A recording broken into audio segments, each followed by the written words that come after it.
Can we eat your leftovers, sir? The old man's voice barely made it across the table. Thin as paper. Worn all the way down to nothing. And the most feared biker in 3 states, a man who had broken bones and buried secrets and never once flinched at anything, just sat there.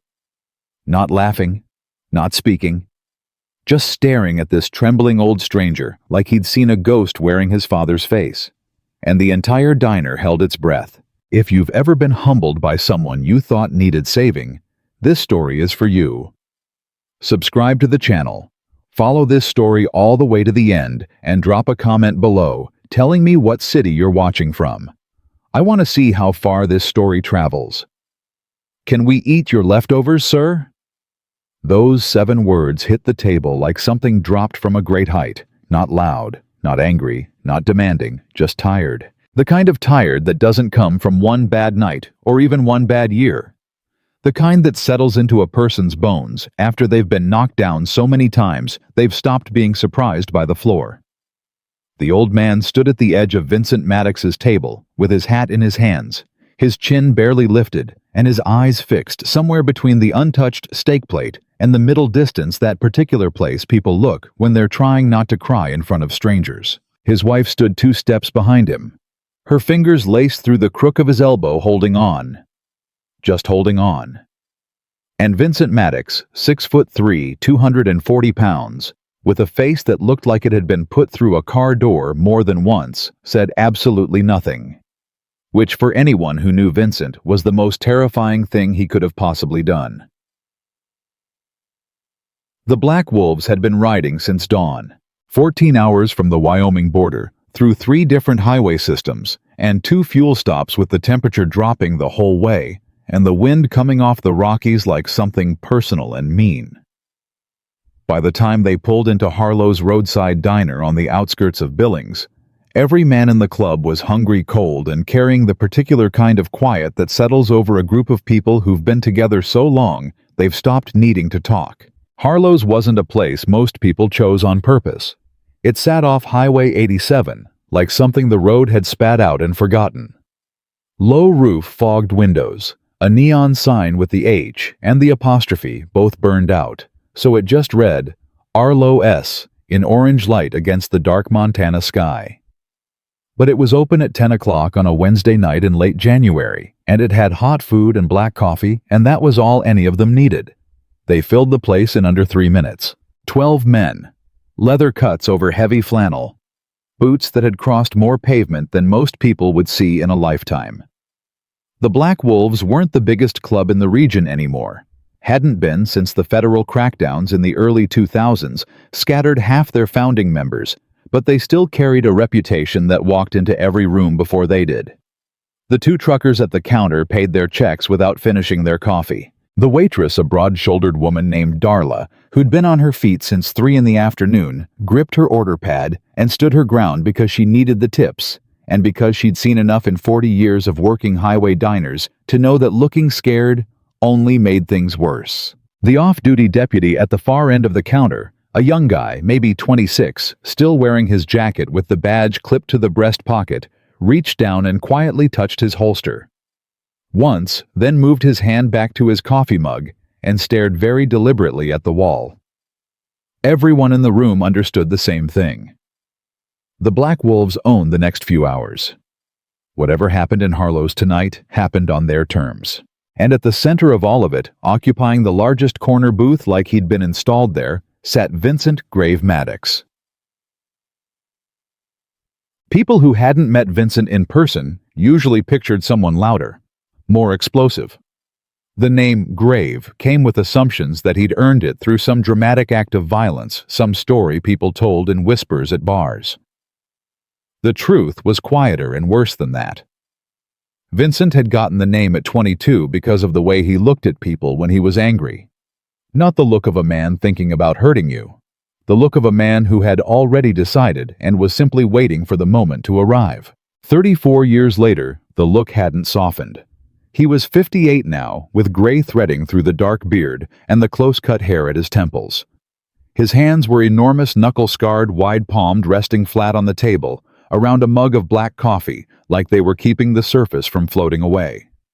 He had the kind of stillness about him that people sometimes mistake for calm, the way a stopped clock looks peaceful. He'd ordered the ribeye, hadn't touched it yet, hadn't touched the coffee either. He was just sitting, thinking about something the rest of the room couldn't see. Hector, his second-in-command, sat across the table nursing a beer and watching Vincent the way a person watches a gas gauge that's been hovering near empty for longer than makes sense. Hector had been with Vincent for 19 years. He knew every shade of this man's silence, and the one he was looking at right now was the kind that came before something shifted.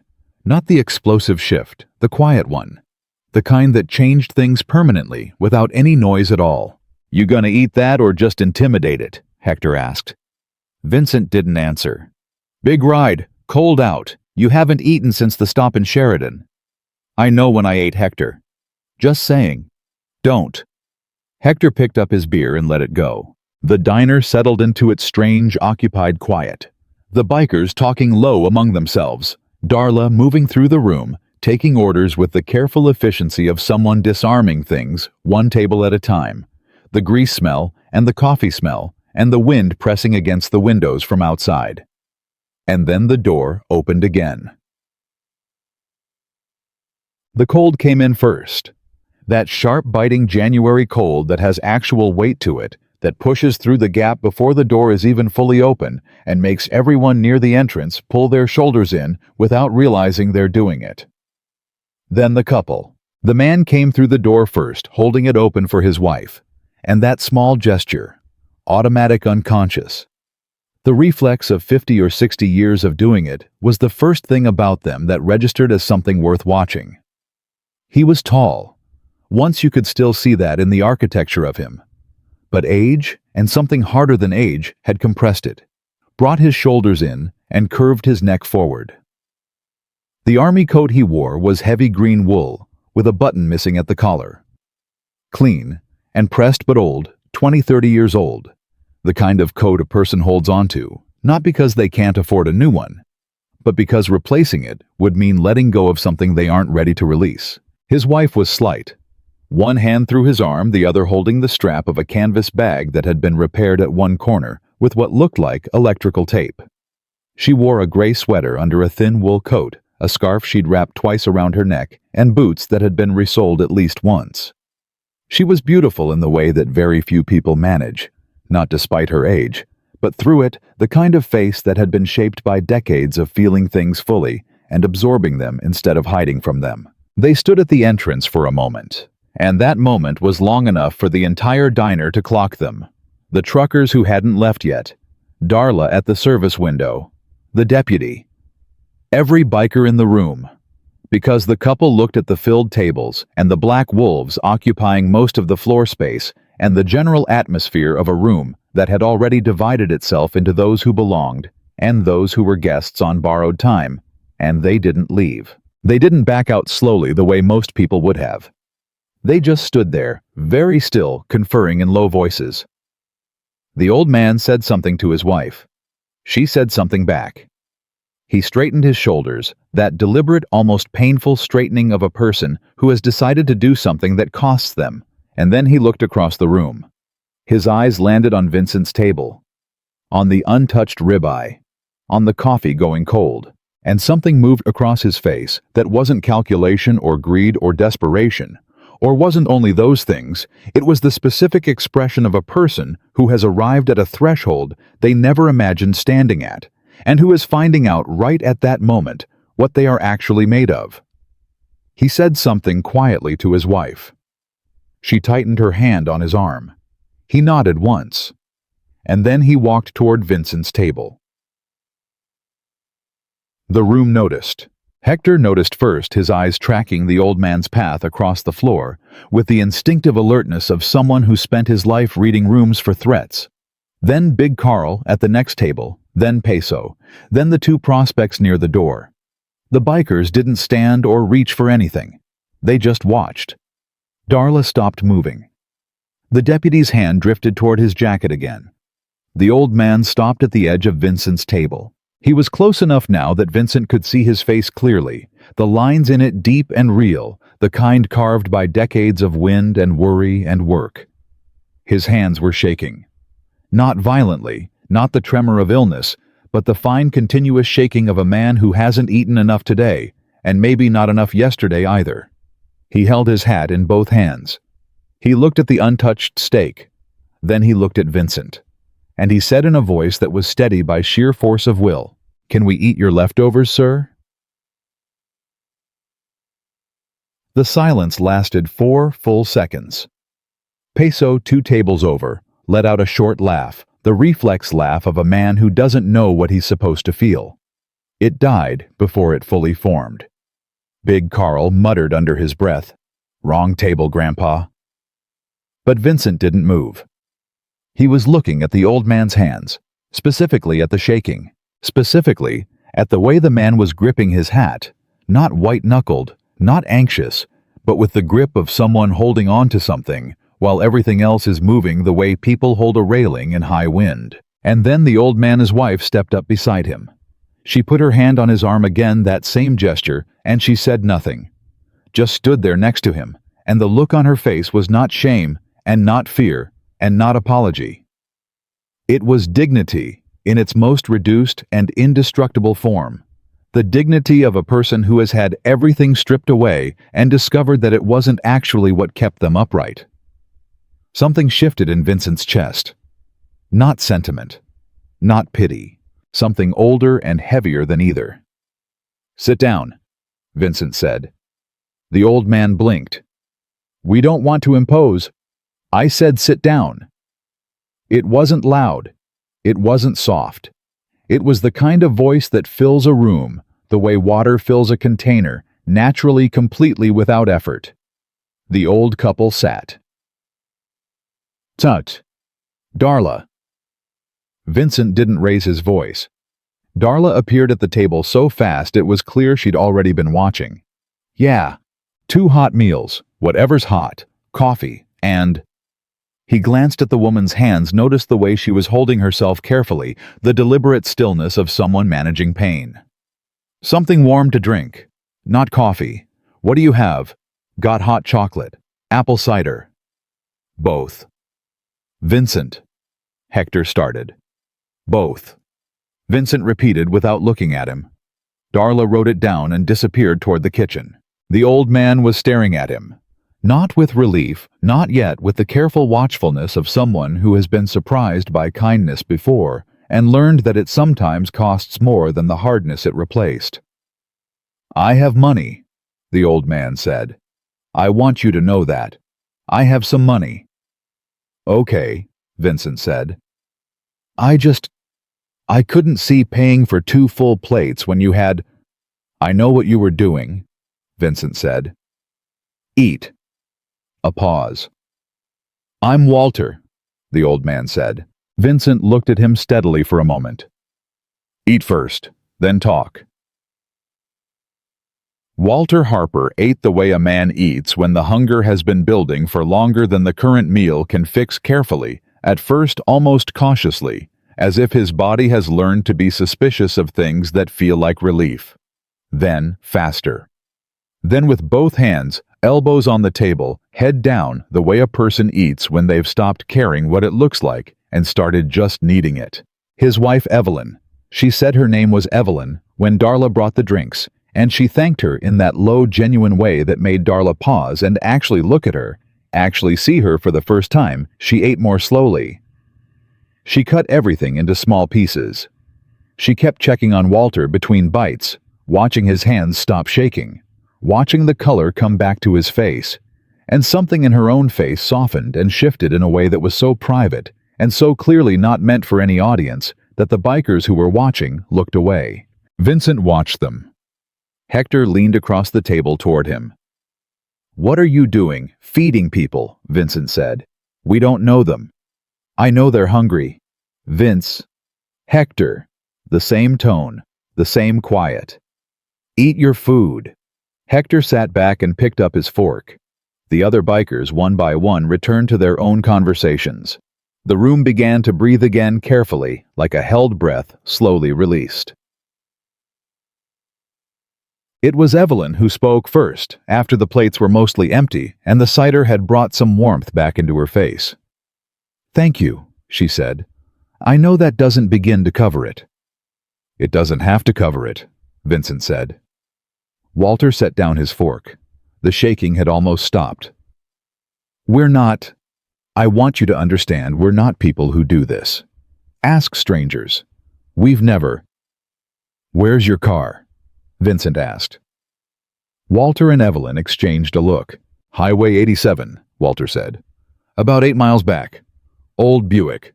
The alternator's been going for 2 months. I kept meaning to fix it, and tonight—" He stopped.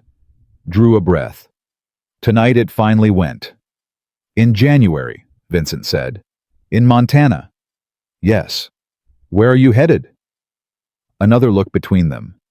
Evelyn set down her mug. "We're not," she said. "Headed anywhere, I mean. Not in a specific sense." The words landed in the space between them and settled there. Vincent looked at Walter. "How far did you walk?" 8 miles, Walter said.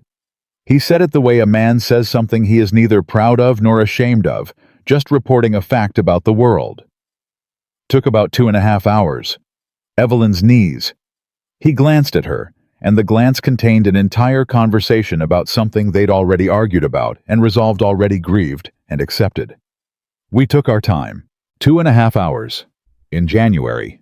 In Montana." This woman's knees and that thin coat, and this man's shaking hands. Something moved through Vincent's chest again. The same thing as before, but heavier. He picked up his coffee. "You got family somewhere?" The silence that followed had a shape to it. Not the silence of people who are deciding whether to answer. The silence of people for whom the question itself is the wound. "We did," Evelyn said quietly. Walter reached across the table and covered her hand with his. That automatic gesture again. That reflex built from decades of reaching. "We had a daughter," Walter said. "Emily." Vincent set down his coffee. He knew before the next word what had meant. He'd heard that particular construction too many times. The specific grammar of loss, the way the verb tense carries everything the words themselves can't hold. We had. Not we have. The past tense doing work that entire sentences couldn't do. "She passed," he said. Walter nodded once. 8 months ago. She was 43. 43. The age landed hard. The way young ages always do in the context of death. The specific terrible wrongness of it, the implied gap between what was and what should have been. "I'm sorry," Vincent said, and he meant it in the flat, factual way he meant most things, not as a ritual phrase, but as a true statement about the state of the world. "She got sick," Evelyn said. "Treatable, the doctor said, if caught early and treated properly." She paused, looked at the mug between her hands. "She lost her job in 2021, lost her insurance with it. By the time she could afford the appointments again, it wasn't early anymore." The table was very quiet. "She had a daughter," Walter said. "Rosie, she's 7. He stopped. His jaw worked. He looked at the ceiling for a moment, that upward look people make when they're trying to keep something from spilling over. "She's a wonderful little girl." "Where is she?" Vincent asked. And that was the moment. Because both Walter and Evelyn stiffened, and the careful ease that had started to build at the table, the tentative, fragile ease of people who hadn't sat down in warmth for a long time, cracked at the edges. "That," Walter said slowly, "is a complicated question." It happened by accident.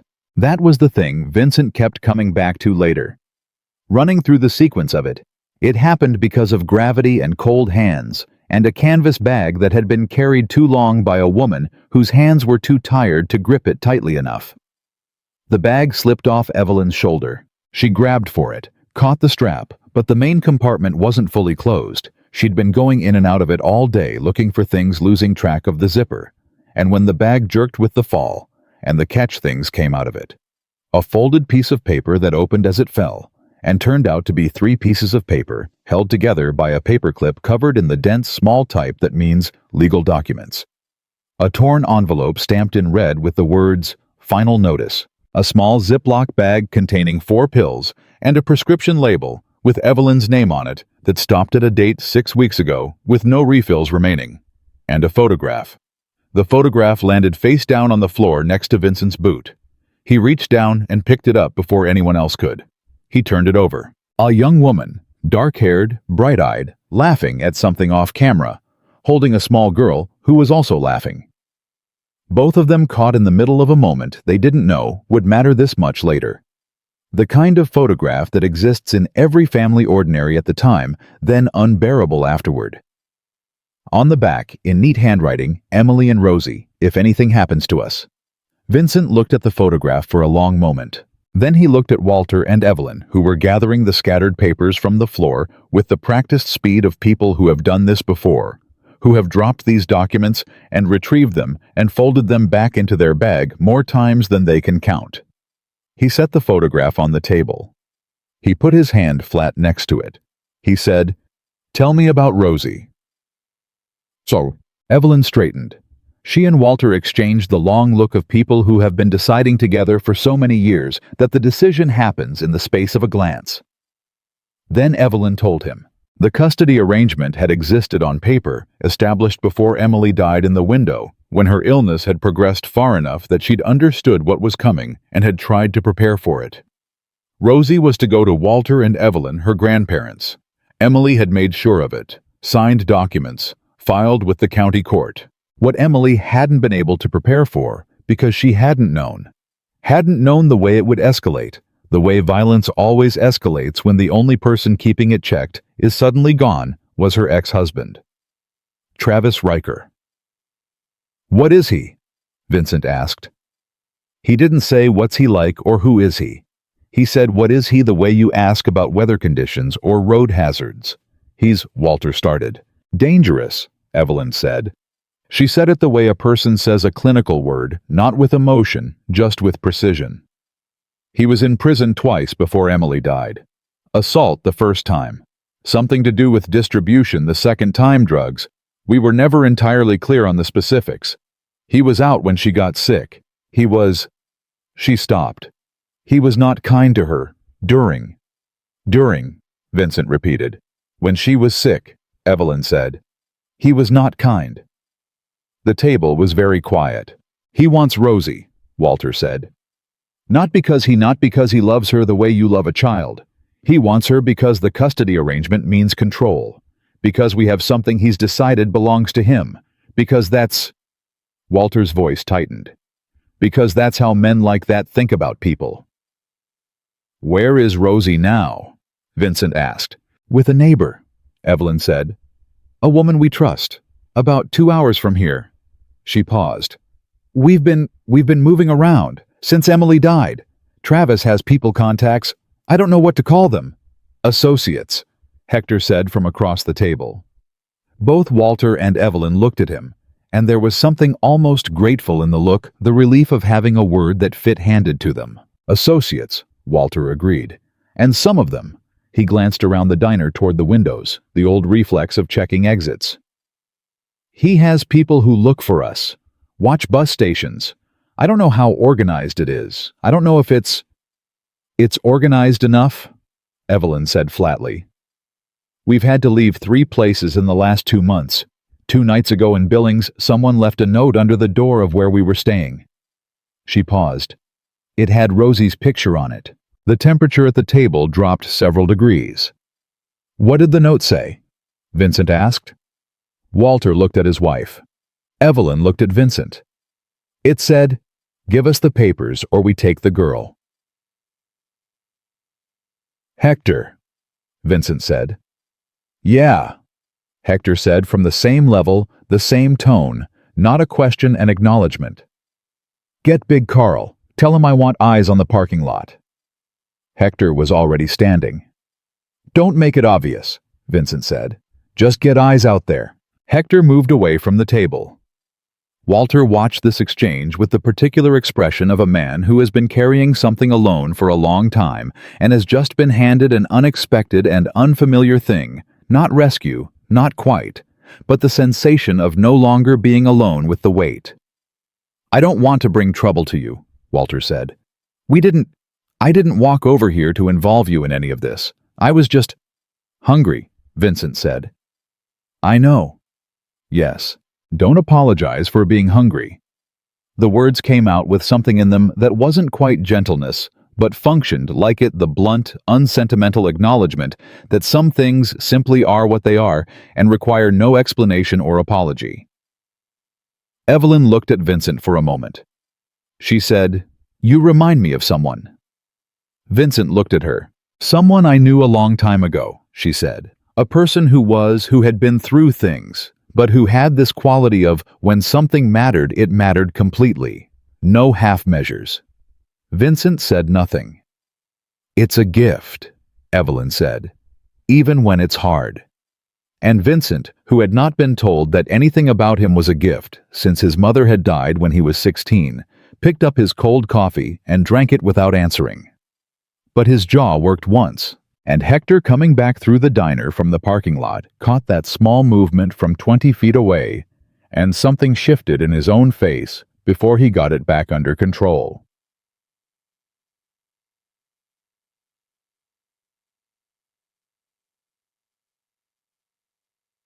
"Lot's clear," Hector said, sliding back into his seat. For now," Vincent said. Walter heard those two words and understood them completely. The conditional, the time limit they contained, the thing that made for now different from fine or safe. "He'll know we're here eventually," Walter said. "He has people in this area. I don't know exactly." "I know who Travis Riker is," Vincent said. The table went still. Walter looked at him. "Not personally," Vincent said. "But I know the type, and I know the name. He runs with people out of roundup small-time distribution, big-time violence, the kind of operation that exists because nobody's made it painful enough to stop yet." He paused. "He's been hitting county routes for about 2 years. We've stayed clear because it's not worth the complication." "You could have gone to the police," Peso said from the next table, not unkindly. "3 times," Evelyn said without heat. Peso looked at her. "We went to the police in Billings," she said. "They took a report. We went to the sheriff's department in Musselshell County. They took a report. We went—" She stopped. "Reports don't stop a man like Travis. Reports are paper. Travis is not paper."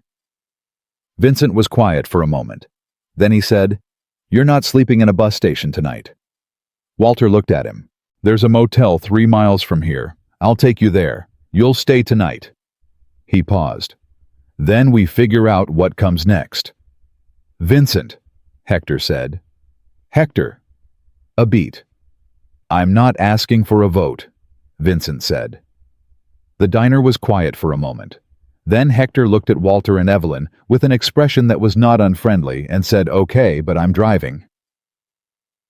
Walter picked up the photograph from the table. He looked at it for a moment at Emily's face, at the little girl caught mid-laugh at the ordinary, impossible brightness of it. He set it face up on the table between himself and Vincent. "She always said the wrong people get hard lessons," Walter said quietly. "Emily. She used to say she said the people who needed softening got more softening, and the people who needed to be harder went through the grinder." He paused. "I never knew what to do with that." Vincent looked at the photograph, at Emily's face, at the little girl. "How old is Rosie?" he asked. 7, Walter said. "She'll be 8 in March." Vincent said nothing, but he reached out and turned the photograph, slightly straightening it on the table so it sat square and even between them, and then he left his hand there beside it for just a moment. That was all. But Walter saw it, and Evelyn saw it. And outside, the Montana wind pressed against the diner windows hard enough to make them rattle in their frames, and the cold deepened, and somewhere in the parking lot, Big Carl stood with his hands in his jacket pockets and his eyes on the highway, watching the darkness at the edge of the road where the yellow light didn't reach. Just watching, waiting for what they all knew by now was coming. It's the ones who ask for the least who are owed the most. That's not a sentiment. It's just arithmetic, the kind that doesn't show up in any ledger until something or someone forces the count. Walter Harper hadn't asked Vincent Maddox for protection or justice or redemption. He'd asked for leftovers. But sometimes the smallest asks are the ones that change everything. And that night in Harlow's roadside diner in the middle of a Montana winter, something that had been broken for a very long time began quietly without announcement, without anyone naming it to shift. The 3 miles to the Valley Rest Motel felt longer than 3 miles. Hector drove. Vincent rode in the passenger seat. Walter and Evelyn sat in the back of the club's support truck, a battered black F-25. Oh, that smelled like motor oil and old leather. And the silence between the 4 of them had the particular texture of people who had just agreed to something none of them had fully thought through yet. Big Carl followed in his own truck. 2 prospects brought up the rear. Walter sat with his hands folded in his lap and watched the highway pass. Evelyn had her head turned toward the window, but Vincent could see her reflection in the glass, the way her eyes moved tracking the darkness on both sides of the road, checking each set of headlights that appeared behind them in the mirror. Old habit. The habit of someone who'd been watching for approaching trouble for months. "You do that every time?" Vincent asked. Evelyn looked at him in the rear view. "Check the cars behind us," he said. She didn't pretend not to understand. "Yes," she said. "Since August." "Since right after Emily died?" Walter said. He wasn't accusing her of anything, just filling in the timeline. "He showed up at the funeral," Evelyn said. "Travis, he showed up at our daughter's funeral and stood in the back and watched us. Didn't speak to anyone. Didn't approach. Just stood there. And when it was over, he walked to our car before we reached it, and he said..." She stopped. "What did he say?" Vincent asked. The truck hummed over a seam in the asphalt. "He said, 'You know this isn't finished.'" The cab went quiet. "At a funeral," Hector said from the driver's seat. "At a funeral," Evelyn confirmed. Hector's hands tightened on the wheel slightly. He didn't say anything else, but Vincent noticed the hands. The Valley Rest Motel was the kind of place that rented by the week as often as by the night, with a parking lot that needed repaving and a front office that smelled like burned coffee and industrial cleaner. The night clerk, a teenage boy with headphones around his neck who looked up from his phone with the startled expression of someone who hadn't expected actual customers, stared at Vincent for a full 3 seconds before remembering to breathe. "2 rooms," Vincent said. "Ground floor. Not facing the highway." Yes, sir." The boy's fingers moved very quickly over his keyboard. Walter reached for his wallet. "Already handled," Vincent said. "I told you I know what you told me." Walter looked at him. His jaw worked. There was something in his face that wasn't gratitude, or wasn't only gratitude, something harder and more complicated than that. The expression of a proud man navigating the territory between needing help and accepting it without losing himself in the process. "Then let me owe you," Walter said. Vincent looked at him for a moment. "You don't owe me anything," he said. "A man doesn't take charity from strangers," Walter said. It came out with a quiet force behind it, the kind that wasn't anger, but was right next to it. "Then consider it a loan," Vincent said. "You can pay me back when Rosie starts college." It landed somewhere between a joke and something more serious. Walter stared at him. Then, slowly, something in his face shifted. The pride didn't leave, it was still there. Walter Harper still had his full measure of it intact, but it reorganized itself around something new. He nodded once. "A loan," he said. "All right." Gag. Evelyn sat on the edge of the motel bed and took off her boots, and for a moment the relief on her face was so complete and so unguarded that it was almost too private to witness. Walter stood near the door with his coat still on, looking at Vincent, and the look had weight to it, the look of a man who has something to say and is deciding whether saying it is the right choice. Vincent leaned against the doorframe. "The neighbor," he said. "The one with Rosie. Is she safe?" "Martha," Walter said. "Martha Greer. She's been our neighbor for 30 years. She knows what's happening. She knows to keep the doors locked and not to talk to anyone she doesn't know. He paused. She's 71 and she has a shotgun she knows how to use. Good, Vincent said. But she can't do this indefinitely, Evelyn said from the bed. She's 71. She's doing us an enormous kindness, and it isn't fair to her, and we... She stopped herself. We need this resolved. We need it finished. What would finishing it look like? Vincent asked. Travis behind bars, Walter said immediately, no hesitation. That's the only thing that finishes it. He doesn't stop. He's not the kind of man who decides something isn't worth it and walks away. He's the kind who would rather destroy what he's after than watch someone else have it. What does he actually want? Hector asked from outside the door, where he'd stayed, not entering, maintaining the slight distance that was both instinct and habit. The girl, or the papers? Both, Evelyn said. And neither. What he wants is to win. The girl and the papers they're just the pieces of the board. Hector absorbed that. That's the most dangerous kind, he said, and left it there. Vincent spent 40 minutes in the parking lot on his phone.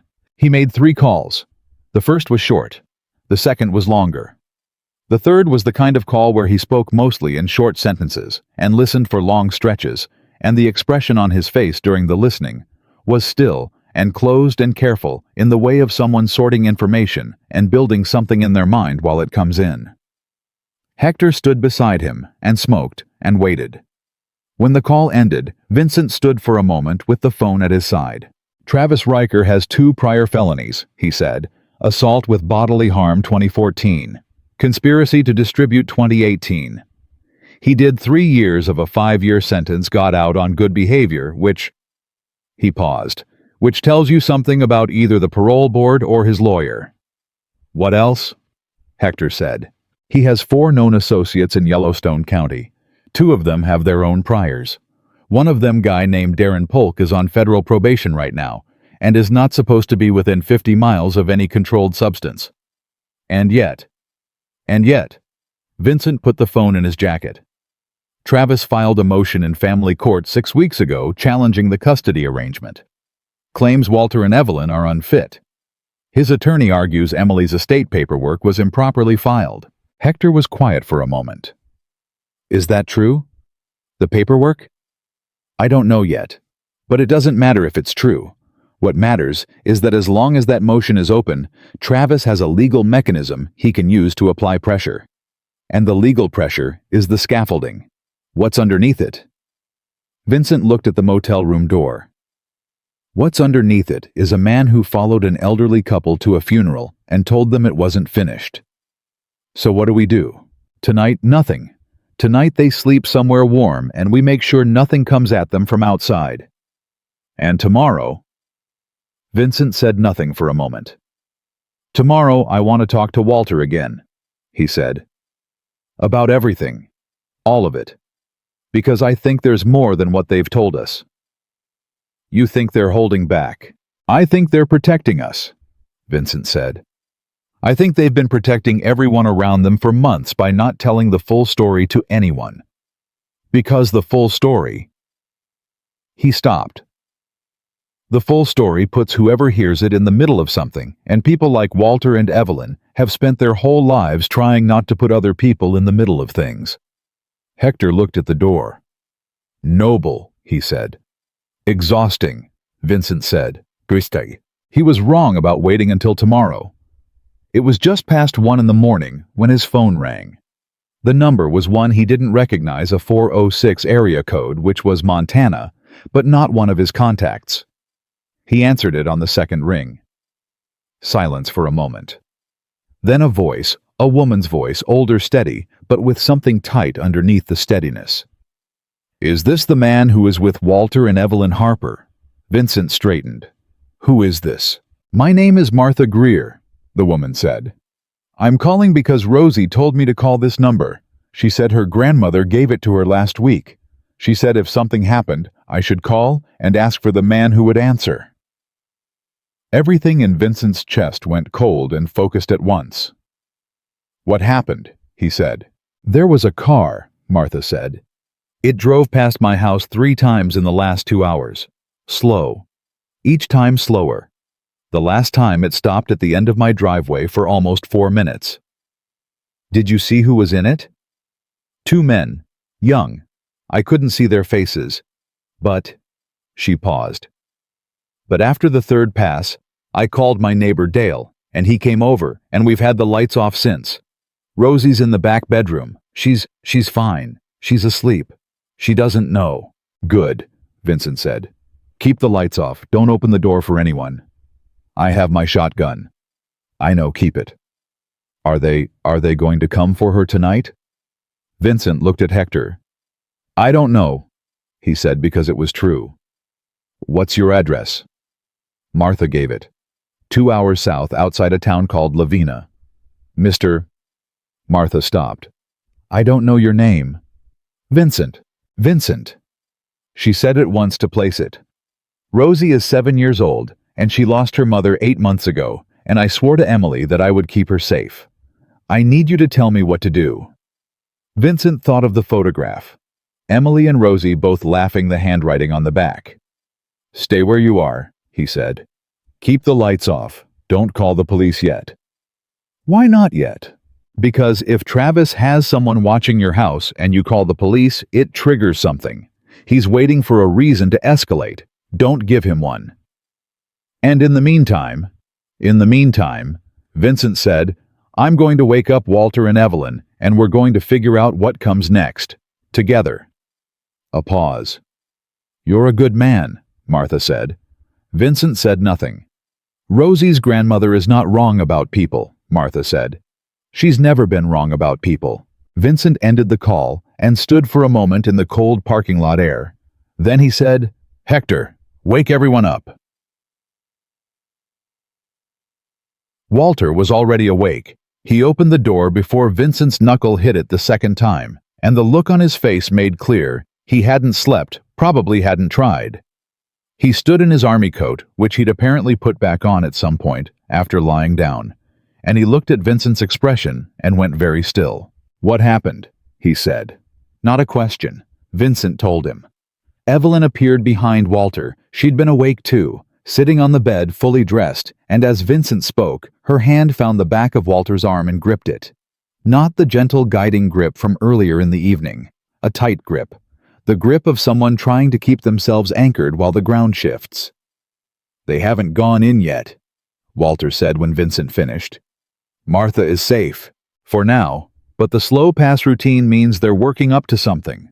Could be tonight, could be tomorrow night, could be 3 days from now. That's how this kind of pressure works. The anticipation is part of the point. We need to get to her, Evelyn said. We need to be there. Evelyn, Walter said. I am not sitting here while Travis's people circle Martha's house, she said. Her voice was quiet, flat, and utterly non-negotiable. She is 7 years old.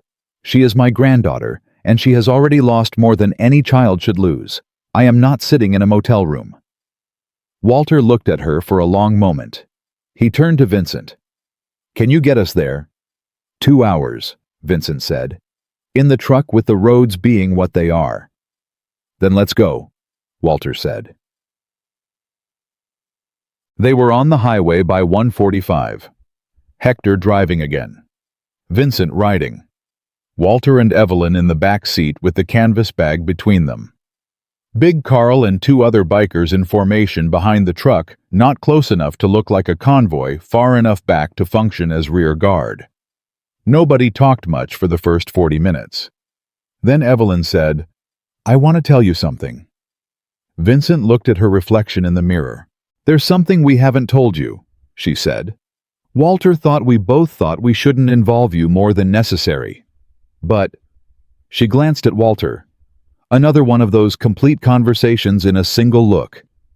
He nodded once. But you deserve to know what you're actually in the middle of. Tell me, Vincent said. The custody papers, Evelyn said. The ones Travis wants. His attorney says they were improperly filed.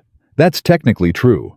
There's a procedural issue, a notarization that happened out of sequence, something Emily's lawyer missed. It doesn't change the intent of the document or what Emily wanted, but in court it creates an opening. Okay, Vincent said. That's fixable. Attorneys fix those things. Yes, Evelyn said. But Travis isn't just filing in family court. He's also filed a separate complaint claiming that Emily's estate was that money was improperly transferred before she died. He's claiming Walter and I coerced her into signing over assets to us. Vincent was quiet.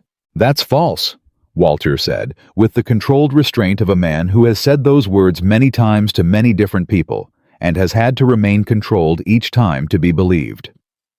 Emily had almost nothing when she died. Medical debt, no savings.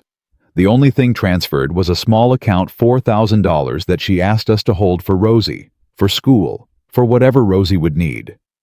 And Travis is claiming you stole it, Vincent said. Travis is claiming we stole it, Walter said, because $4,000 to a man like Travis isn't money, it's leverage. Hector glanced at Vincent from the driver's seat. He doesn't want the money, Vincent said. No, Evelyn said. He wants the case. A civil complaint keeps him in Walter's and my life indefinitely. It gives him standing to subpoena records to depose us to find out where we are and what we're doing. Every filing is another way to locate us. She paused. The car outside Martha's house tonight isn't Travis being impatient. It's Travis being methodical. The truck hummed through the dark. He's been doing this since August, Vincent said. Since August, Evelyn confirmed. 6 months. 6 months! Vincent absorbed that. 6 months of this couple moving through bus stations and church basements and borrowed rooms carrying their documents, eating when they could. Losing the car they'd had for a decade, ending up on foot in January on a Montana highway, walking 8 miles in the cold because there was nowhere left to stop that felt safe. 6 months. He has something else, Walter said. Vincent turned to look at him directly. Walter reached into the canvas bag. He pulled out a small plastic case, the kind used for USB drives, and opened it. Inside was a thumb drive, and beside the thumb drive, a single folded sheet of paper. He held them out. Emily kept records, Walter said. When she knew she was dying, and she knew Travis was going to fight for Rosie, she documented things. Dates, incidents, things he did to her when they were together, things she witnessed with her own eyes regarding his business. He paused. Drug transactions, names, amounts, locations. She put it all on this drive and she mailed it to us 3 weeks before she died with a letter saying we should only use it if we had to. Vincent looked at the drive. She documented his criminal operation, he said. As much as she could? Walter said. From the inside, from 5 years of being with that man and watching what he did, and keeping quiet about it because she was scared, and because she had a little girl to protect. His voice went flat and tight in the way of someone recounting facts they've gone over too many times, but that have never once stopped hurting. She documented it, and she sent it to us, and she died 11 days later. The drive sat in Walter's palm between them. Does Travis know this exists? Vincent asked. We don't know, Evelyn said. But the civil complaint, the custody fight, the people watching Martha's house. She stopped. It's possible he's guessed. Emily was careful, but Travis knew her. He knew how she thought. If he knew for certain, Walter said, he'd have done more than drive slowly past a house. So he suspects, Vincent said.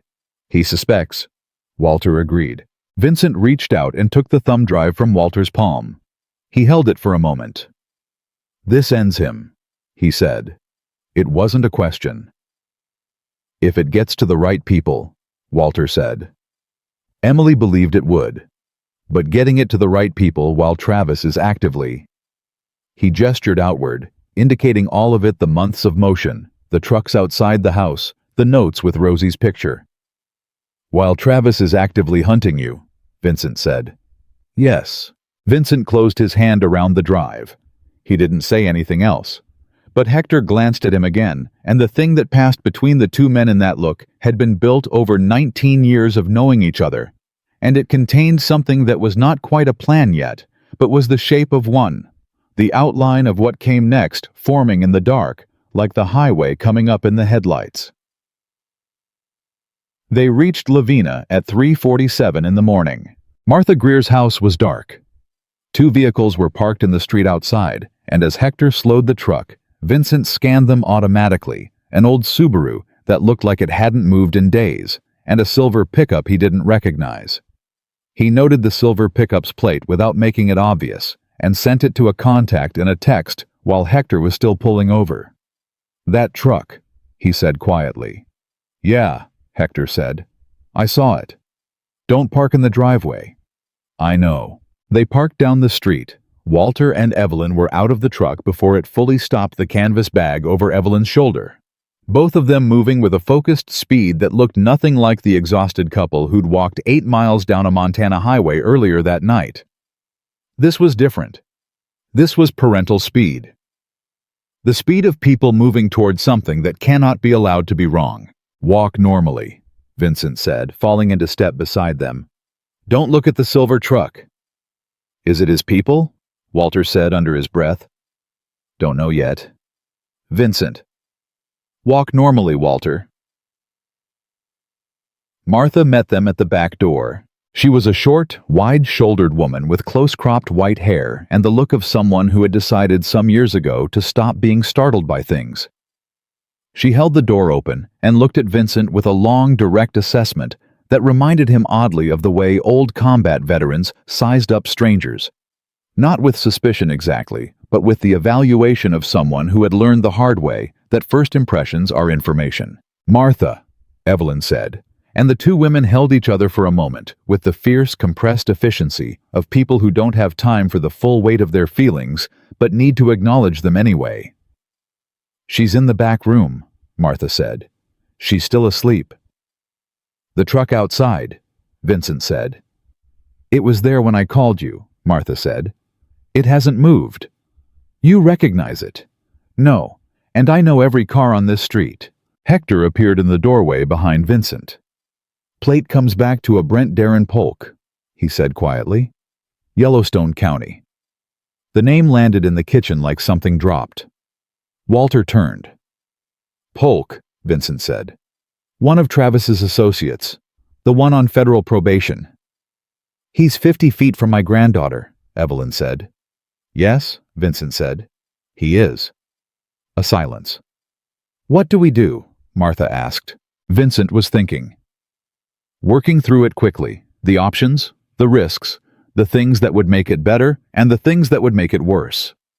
"Nothing yet," he said. "Polk is out there because he's watching. If he was going to move tonight, he would have moved already. He's here to confirm you're here to tell Travis we found you." "So Travis already knows," Walter said. "Travis probably knew when you sat down in that diner," Vincent said. "He had people looking." "Then why hasn't he?" "Because he's not ready yet. Because moving on a house with witnesses and a woman with a shotgun, and now—" Vincent paused.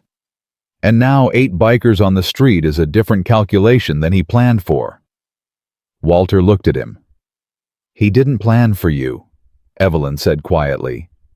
"No," Vincent said. "He didn't." The house was quiet. Martha made coffee. Nobody slept. Hector sat at the kitchen table with his phone running names, checking associations, building the picture that would eventually become a plan. Big Carl and 2 prospects established themselves in positions outside that looked casual and weren't. The clock on Martha's kitchen wall moved from 4 to 4:30 to 5, and the sky outside began its slow shift from black to the particular dark blue that comes right before gray. At 4:58, Rosie woke up. Vincent heard the small feet on the floor.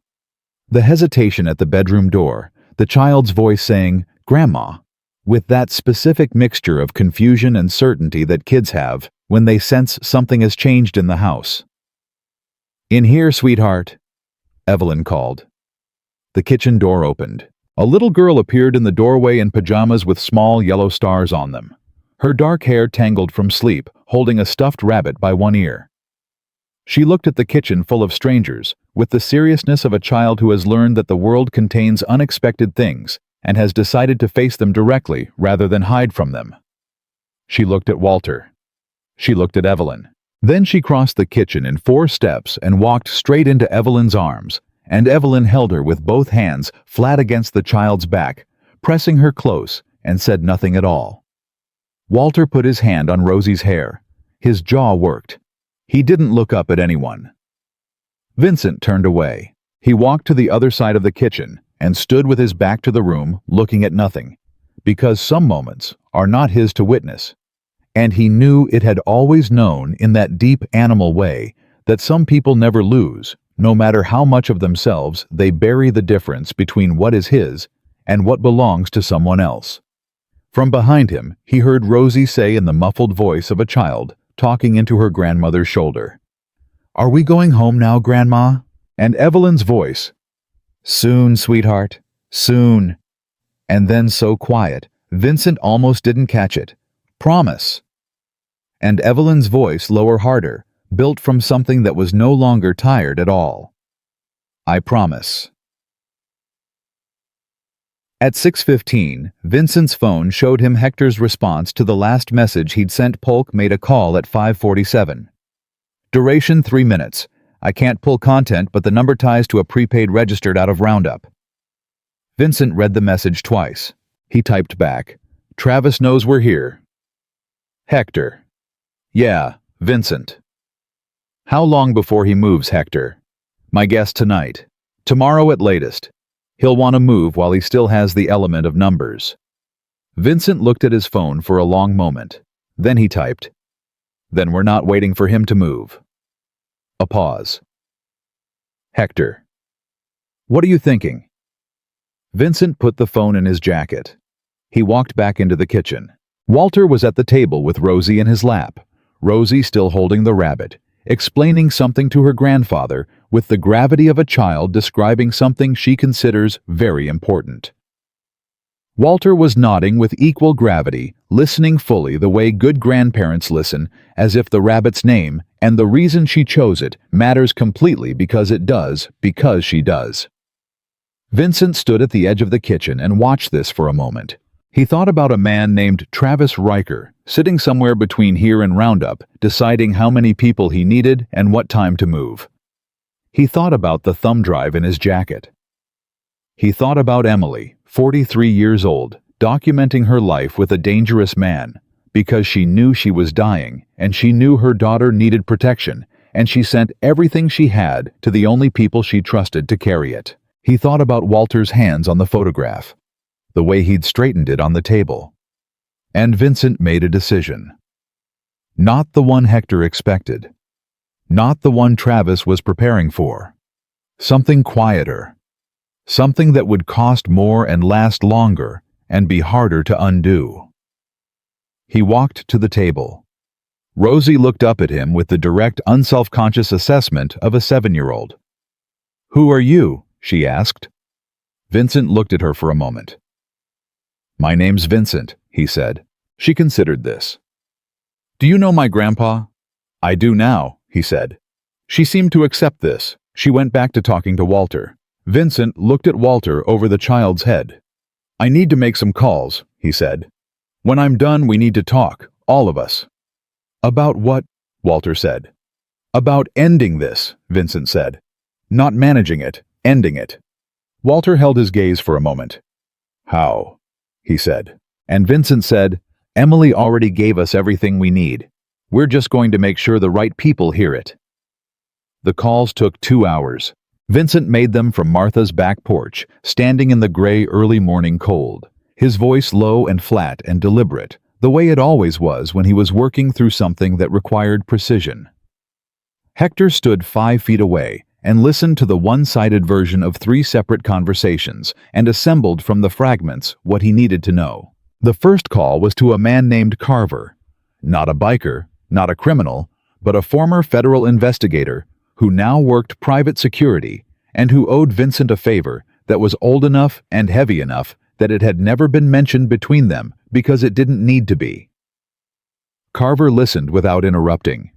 When Vincent finished, there was a long silence, and then Carver said, "The drive is genuine." And Vincent said, "The family is genuine." The drive comes from a dying woman's last act of love for her daughter. You tell me. Another silence. Then Carver said, "Get me a copy. I know 2 agents out of the Helena field office who've been watching the Roundup distribution network for 14 months. If what's on that drive is what you're describing, Travis Riker becomes their case in about 48 hours.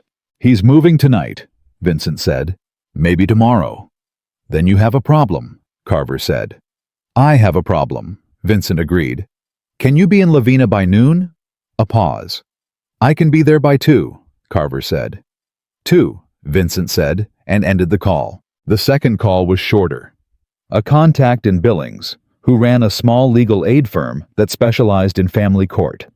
A woman named Sandra Park, who answered at 7 in the morning on a Thursday, because Sandra Park, in Vincent's experience, was the kind of person who answered at 7 in the morning because she'd already been working for 2 hours. He described the custody situation in broad strokes. She asked 4 sharp, specific questions. He answered them. She said, "The procedural defect in the notarization is real, but it's curable. Send me the documents. If they're what you're describing, I can file a motion to correct by end of week and petition for emergency protective custody at the same time." She paused. "These grandparents, they're solid. They walked 8 miles in January to ask a stranger for leftovers," Vincent said, "because they didn't want to impose." A silence. "Send me the documents," Sandra said. The third call was the one that cost him something. He dialed a number he hadn't dialed in 4 years, and it rang 5 times before a man answered with the voice of someone who had been awake already but hadn't expected this particular call. "Vincent," the man said. "Ray," Vincent said. Ray Costas was the sheriff of Musselshell County. He and Vincent had a history that was complicated in the specific way that the history between a law enforcement officer and a man who had spent years on the wrong side of that enforcement is always complicated, not clean, not simple, full of debts that ran in both directions, and a mutual respect that neither of them had ever found a comfortable way to name. "I need something," Vincent said.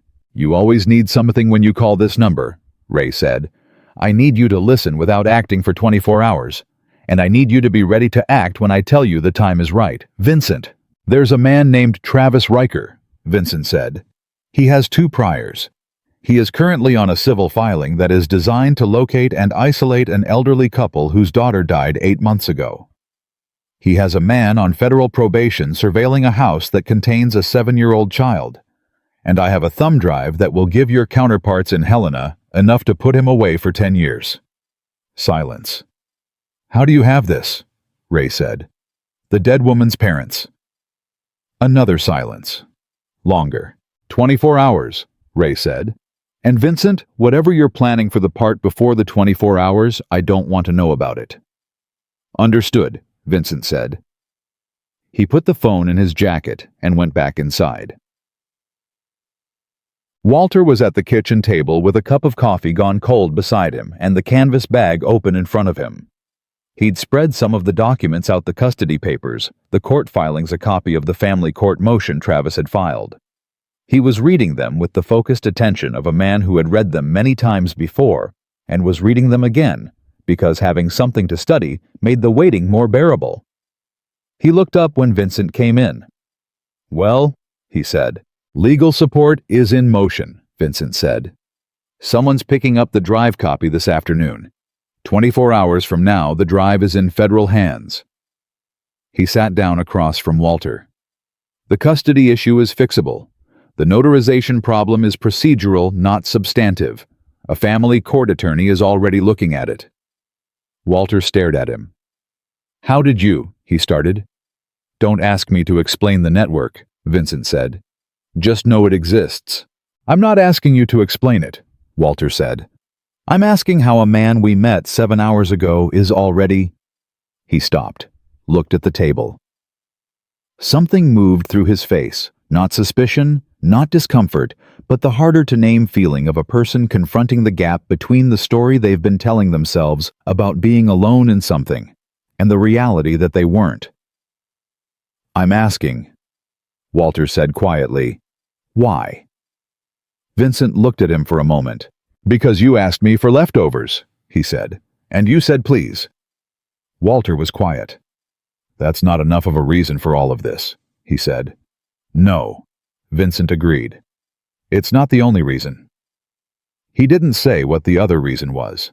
And Walter, who had been reading people for 78 years, did not push. Some things a man says when he's ready, and Vincent Maddox was clearly a man who said things at a pace determined by nothing outside himself. "The plan for tonight," Walter said instead. "We hold position here," Vincent said. "Carver arrives at 2 with equipment to make a working copy of the drive. Travis moves when he moves. When he does," Vincent paused. "We don't run. We don't relocate. We stand here." "There are 8 of you," Walter said. "Yes." "Travis will come with more." "I know." "And that doesn't—" Walter stopped, looked at Vincent's face. "It doesn't concern you." "It concerns me," Vincent said evenly. "But concern isn't the same as fear." Walter held his gaze for a long moment. "No," he said slowly. "I suppose for you, it isn't." Evelyn found Vincent standing in the hallway outside Rosie's room an hour later. Rosie had gone back to sleep after breakfast. Children that age can do. That can absorb the strangeness of a night and a house full of new faces and go back to sleep because the body demands it, and because a child who still fundamentally trusts the adults around her can let herself rest in a way adults have mostly forgotten how to do. Evelyn had sat with her until she went under again, and when she came out of the room, she found Vincent there against the wall with his arms crossed, not guarding the door exactly, but near it. "She's asleep," Evelyn said. "Good," he said. They stood in the hallway for a moment. "You're thinking about tonight," Evelyn said. "Always thinking about tonight," he said. "Are you scared?" The question landed with a directness that surprised him slightly. Not that she'd asked, but how she'd asked it, with the plain, honest curiosity of a woman who had moved past the age of cushioning questions. "Not for myself," he said. "For us." "For you," he said. "For Rosie. For what happens if something goes wrong, and she ends up with a man who—" He stopped. His jaw worked. "I've seen what men like Travis do to children. What they make of them. What they break." Evelyn looked at him. "You saw it happen to someone," she said. "Not just generally, specifically." Vincent was quiet. "I'm sorry," he said after a moment, and he meant it about more than one thing, about whatever she'd inferred, about whatever he wasn't saying, about the particular weight that a man carries when the past keeps finding him in the present. "Don't be," Evelyn said. "The thing that happened to you, whatever it was, is part of what brought you to that diner last night. Is part of why you bought us dinner instead of looking away." She paused. Emily believed that nothing is wasted, that everything a person goes through, if they survive it, becomes something they give to someone else eventually. She said that right up until the end. Vincent said nothing. "She would have liked you," Evelyn said simply. She went back toward the kitchen. Vincent stayed in the hallway a moment longer, then he pushed off the wall and went to find Hector. Carver arrived at 1:48, a compact gray-haired man in civilian clothes, who moved with the specific economy of someone who'd spent decades making himself unobtrusive in environments where being noticed had consequences. He shook Vincent's hand, looked around Martha's kitchen with the quiet professional scan of someone cataloging a room without appearing to, and accepted the thumb drive from Vincent's hand with both hands, as if receiving something he understood the weight of. He plugged it into his laptop. He read for 11 minutes without saying a word. Then he closed the laptop, looked at Walter, and said, "Your daughter was brave." Walter's throat moved. "Yes," he said. "She was." "This is enough," Carver said. "More than enough." She documented 6 transactions with dates, amounts, and names. 2 of them involve quantities that trigger federal mandatory minimums. There's also— He paused.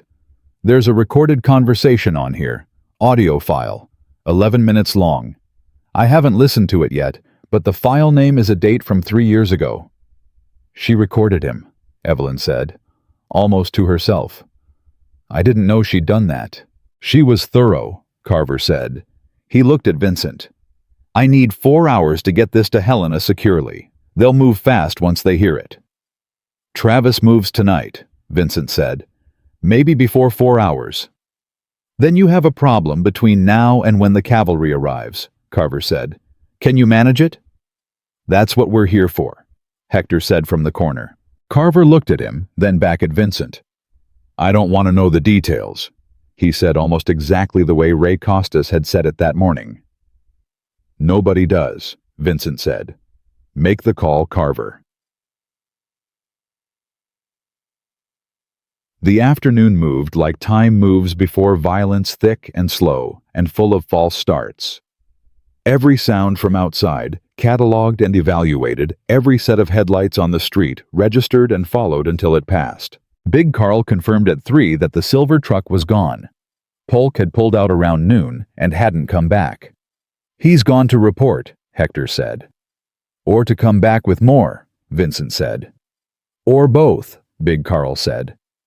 Vincent had positioned the club around the property in a configuration that looked loose and casual and wasn't. 2 men on the street, 2 in vehicles that could move fast. Hector close to the house, Big Carl at the back. The 2 prospects covering the side approaches. Inside, Martha had fed everyone who came through her kitchen without commentary, with the matter-of-fact generosity of a woman who measures hospitality in action rather than language.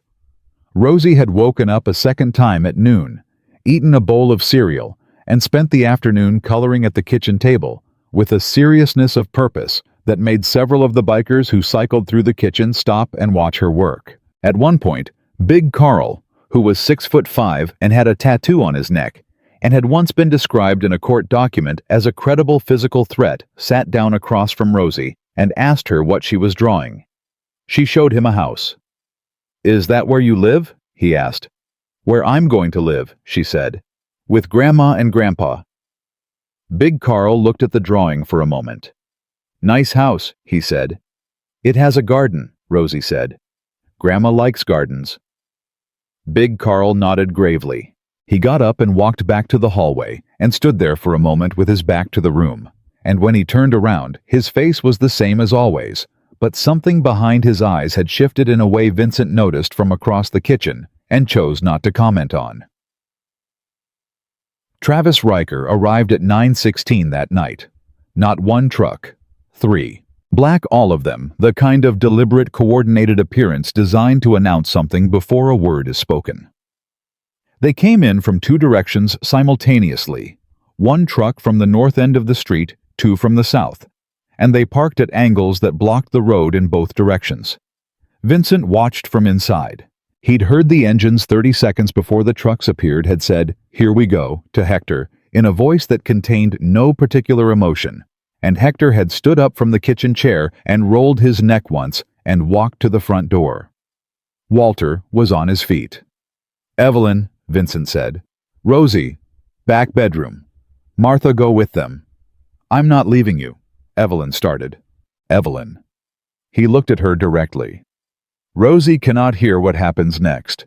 Take her to the back and keep her there. That's not nothing. That's the most important job in this house right now." Evelyn held his gaze for a moment. Then she went. Walter started toward the door. "Walter," Vincent said. "I'm not hiding," Walter said. "Don't ask me to hide." A beat. Vincent looked at the old man's face, the set of his jaw. The particular quality of stillness that wasn't passivity, but the opposite of it. The stillness of a man who has been an army, a husband, a father, a grandfather, who has carried the weight of every one of those things and is still standing. "Stay behind me," Vincent said. Walter said nothing, but he moved to stand 2 steps behind Vincent's right shoulder, and that positioning, that specific 2 steps. The placement of a man who has served and knows where to stand relative to the person taking point, told Vincent something about Walter Harper that he hadn't fully understood until that moment. Travis Riker came through the front door without knocking. He was bigger than Vincent expected. Not as big as Vincent, but wide, heavy-shouldered with the kind of physical presence that came from years of using it as a tool. He was maybe 40, with a face that had once been conventionally good-looking and had since been rearranged by years of bad choices into something that still carried the bones of it without the warmth. 4 men came in behind him, 2 more visible through the window. He stopped when he saw Vincent. The calculation on his face was immediate and obvious, a rapid recounting of what he'd expected to find versus what was actually in front of him. He'd expected an old couple, a neighbor with a shotgun, and maybe a couple of obstacles. He had not expected the Black Wolves. But Travis Riker was whatever else he was, not easily shaken. "I'm looking for Walter and Evelyn Harper," he said, like he was asking for directions. "They're not available," Vincent said. Travis looked at him. "And you are?" "I am." "This isn't your business." "I'm making it my business." Travis's eyes moved around the room, counting, estimating, doing the arithmetic of the situation. His jaw tightened slightly when the count didn't come out where he wanted it. "You don't know what you're getting into," he said.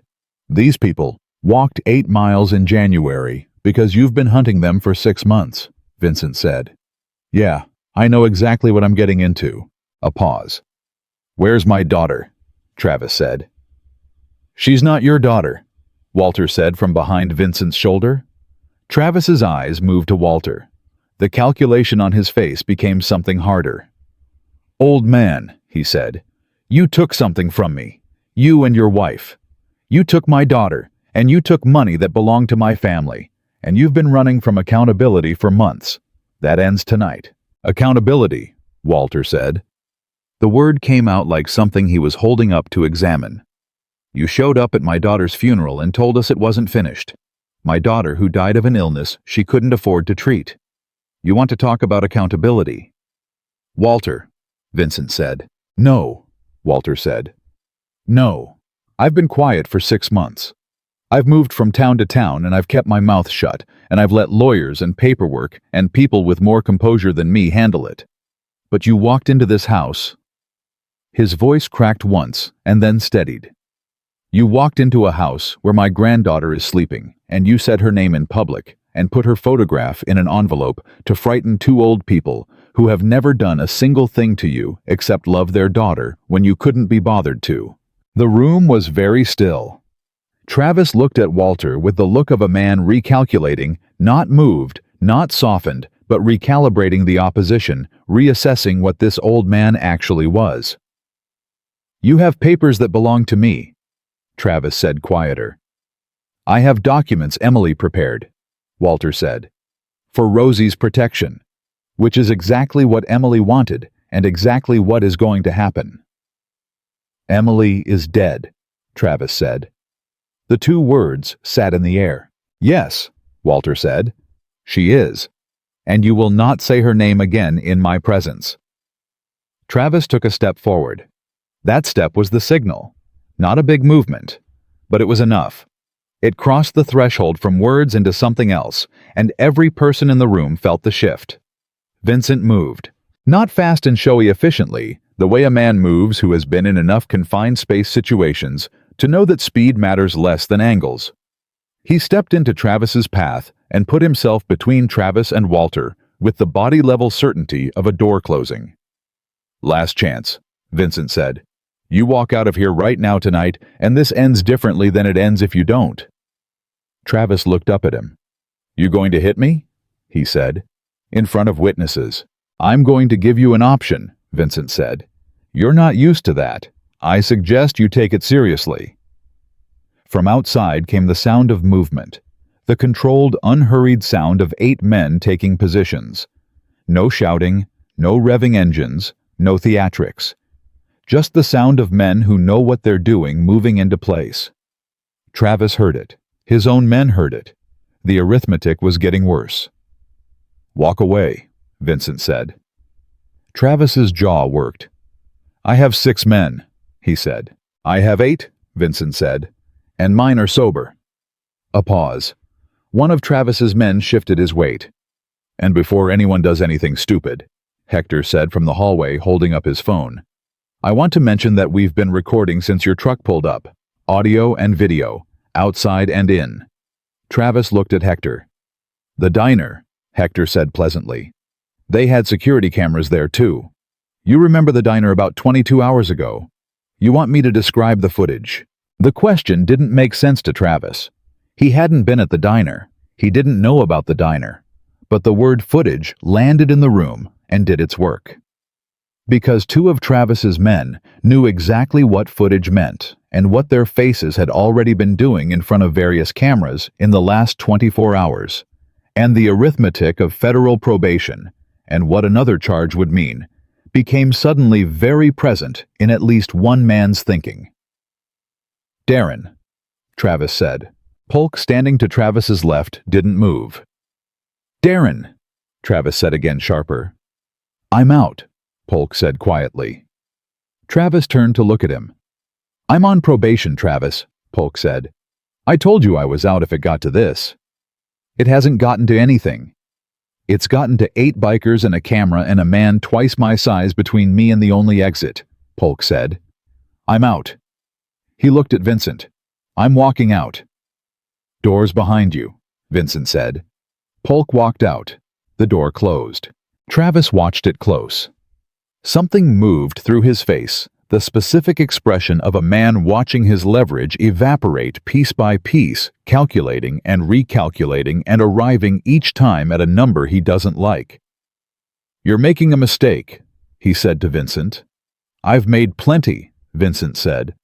I'm comfortable with the concept. You don't know these people like I do. The old man. Travis. Vincent's voice dropped. Not louder, quieter. I'm going to tell you something, and I need you to hear it. Not as a threat, as information. He paused. Your name is going to be in front of a federal grand jury inside 72 hours. Everything Emily documented, and she documented a great deal, is already on its way to Helena.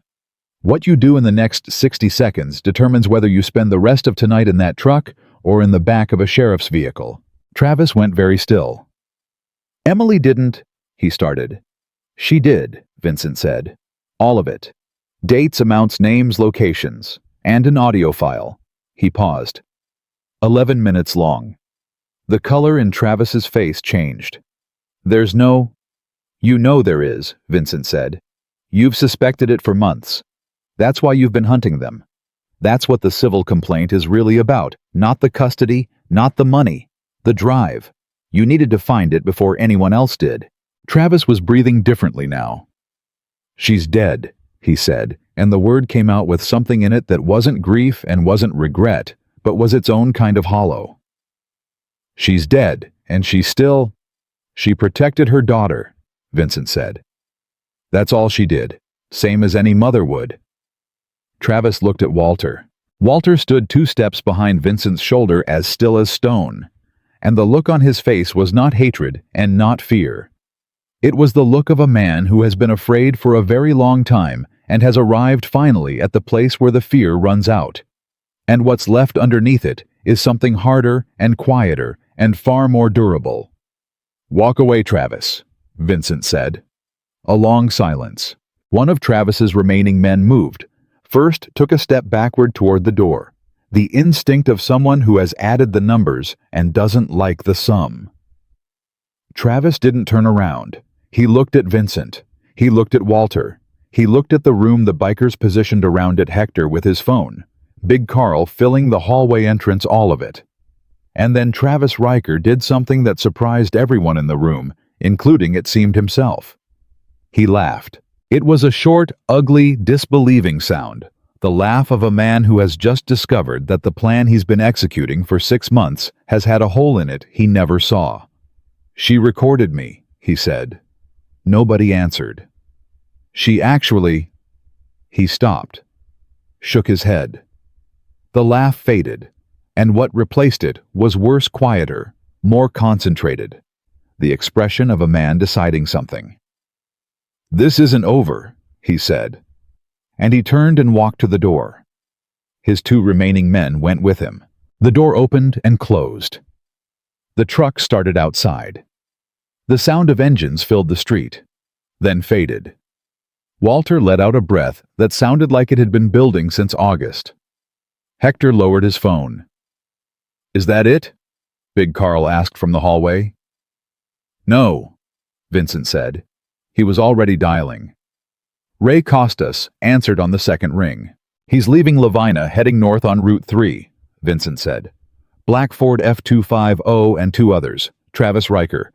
You have probable cause from a federal surveillance contact in Helena. Move now. A pause. You said 24 hours, Ray said. I was wrong, Vincent said. Move now, Ray. Another pause. Okay, Ray said. Okay. Vincent ended the call. He stood in Martha Greer's living room with the phone in his hand, and for a moment, he was completely still in the way of a man who has been running on precision and forward motion for 18 hours and has just reached the point where forward motion stops. Walter put his hand on Vincent's arm. It was a brief touch. 3 seconds at most. But it was the kind of touch that meant something that doesn't have a name in English. The particular acknowledgement between two people of different generations and different lives, and nothing obvious in common, of the thing they just did together, and the weight of it, and the fact that it mattered. Vincent didn't pull away. He stood there with Walter's hand on his arm for those 3 seconds. Then Walter released it. I'll go get Evelyn, Walter said. He walked toward the back of the house. And from the back bedroom came the sound of a door opening and a little girl's voice asking with the impatient certainty of a 7-year-old who has been waiting long enough. Is it over? Can I come out now? And Walter's voice low and warm and no longer quite steady. Yes, sweetheart. Come on out. Vincent stood alone in Martha Greer's living room and listened to that. He didn't move for a long time. Ray Costas called back at 9:47. Vincent was still standing in Martha's living room. Evelyn had come out of the back bedroom with Rosie on her hip. Rosie half asleep, head on her grandmother's shoulder, the stuffed rabbit hanging from one loose hand, and Walter was behind them, one hand on Evelyn's back, and the three of them together made a picture that was both ordinary and, given everything that had led to this moment, extraordinary. In the way that ordinary things become extraordinary when they've almost been destroyed. Vincent stepped into the hallway to take the call. We stopped 2 of the trucks, Ray said. 4 men total. Polk was in the first vehicle. He'll be processed tonight on the probation violation. A pause. The 3rd truck wasn't with them. Vincent was very still. Travis, he said. Travis? Ray confirmed. He peeled off somewhere between Lavina and the county line. We're looking, but... Another pause, the kind that contained something Ray didn't want to say. Vincent, he knows we're looking now. He knows the net is tightening. A man in that position is either running or he's not running, Vincent said. How do you know? Because running means leaving the drive behind, leaving the case behind, leaving every piece of leverage he thought he had. Vincent moved to the window. He's not the type who walks away from his own story. Then he's coming back, Ray said. Yes. When he figures the odds have changed in his favor. When he thinks I've let my guard down. Vincent looked at the street. How far are you? 20 minutes. Move faster, Vincent said. He ended the call. He turned around. Walter was standing in the hallway. He'd heard enough. He's not gone, Walter said. No. Walter absorbed this with the quiet of a man who is no longer surprised by bad news, but hasn't learned to be comfortable with it either. What do we do? Same as before, Vincent said. Except now we know he's alone. Alone is more dangerous, Walter said. Yes, Vincent said. Alone usually is.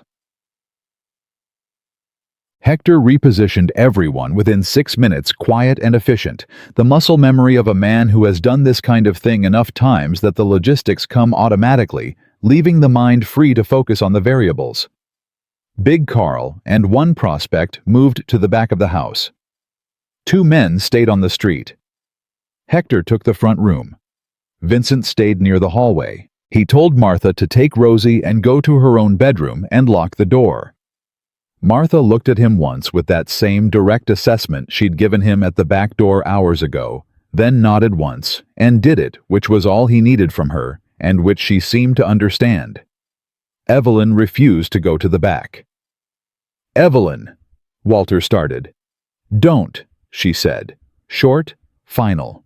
The tone of a woman who has spent 60 years knowing exactly where she stands and has no intention of being managed now. Vincent looked at her. Stay in the kitchen, he said. Not the front room. She looked at him. Evelyn, he said. Please. The please was what did it. Not the instruction, not the reasoning. The fact that Vincent Maddox said please with the same weight that Walter Harper had said please to a stranger over an untouched steak in a roadside diner, and it meant the same thing both times. Not weakness, not apology, but the particular ask of someone who has run out of armor and is speaking plainly. Evelyn went to the kitchen. Walter started toward the front. Walter, Vincent said. I already told you, Walter said without turning around. Vincent let it go. 23 minutes passed. The street was quiet in the way that streets get quiet when something is about to happen in them, not the regular quiet of a sleeping neighborhood, but an aware quiet, a listening quiet, the quiet of a place holding its breath. At 10:19, Vincent heard the sound of a single vehicle, no headlights. He knew what that meant before the truck stopped. The engine cut. A door opened soft. Footsteps on gravel, one set, moving deliberately. The walk of a man who has made a decision and is past the point of reconsidering it. Hector appeared at Vincent's shoulder. Just him, he said low. No backup. I know. Vincent, a man who comes back alone after what happened tonight. I know. Vincent said again. The front door opened. Travis Riker came in, the way a man comes in when he's been stripped of everything except the thing he can't let go of.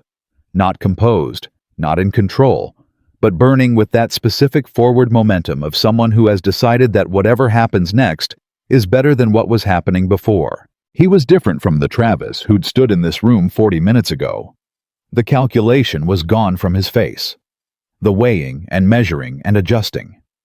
What was left underneath it was something rawer and more honest, and therefore more dangerous, the face of a man who has stopped pretending he can manage the situation and has decided to end it.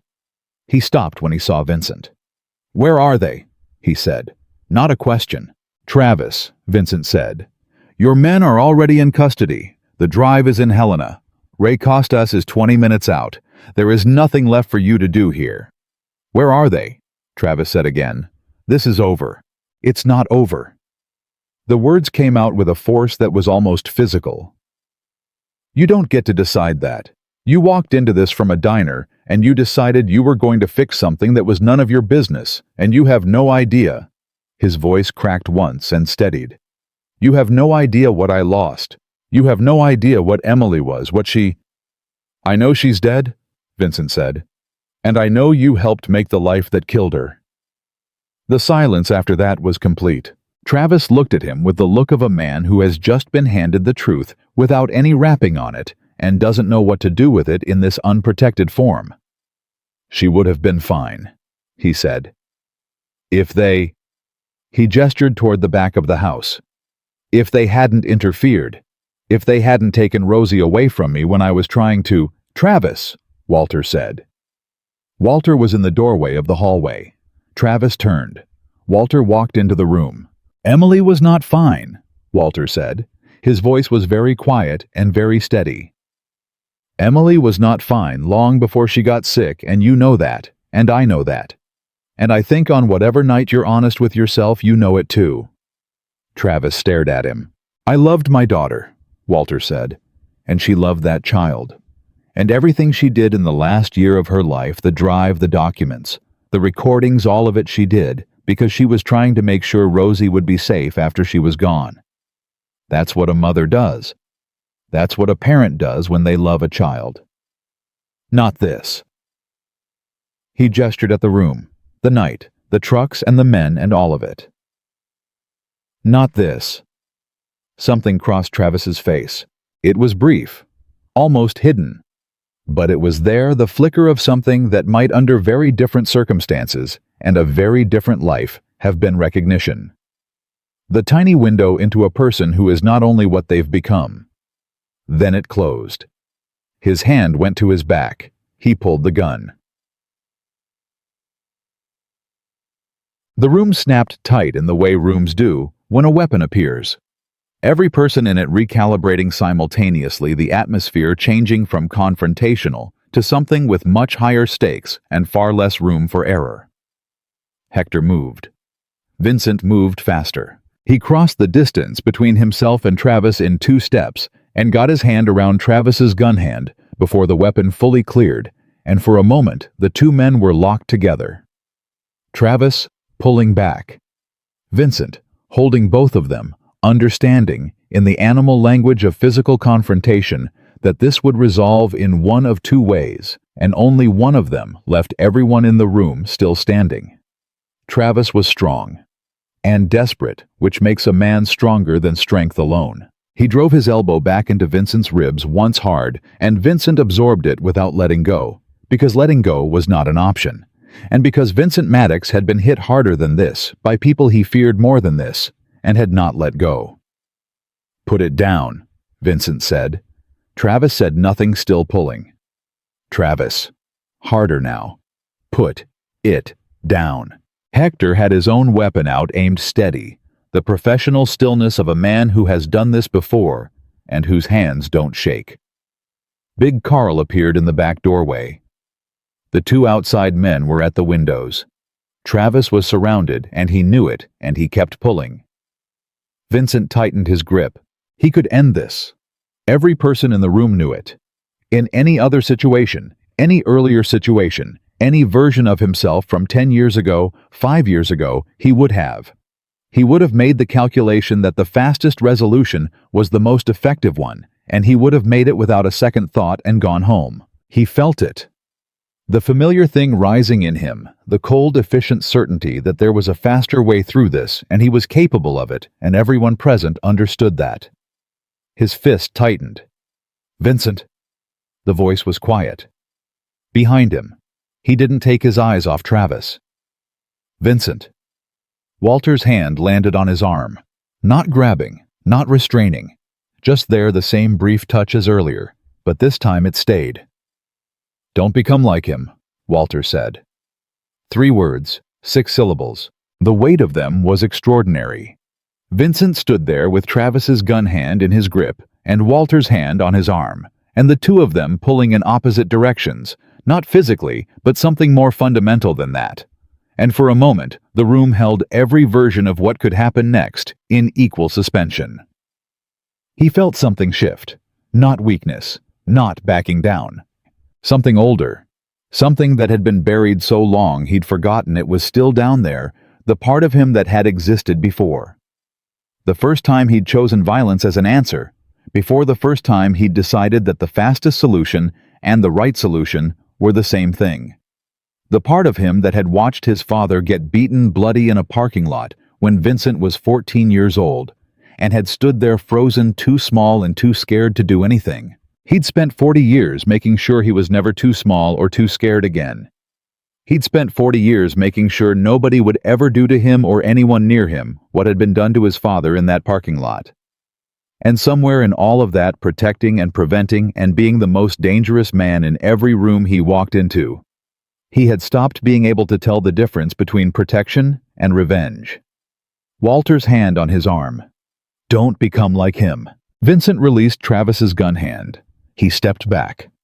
Travis stumbled, slightly surprised by the release off balance. The gun was still in his hand. Hector's weapon tracked him steady.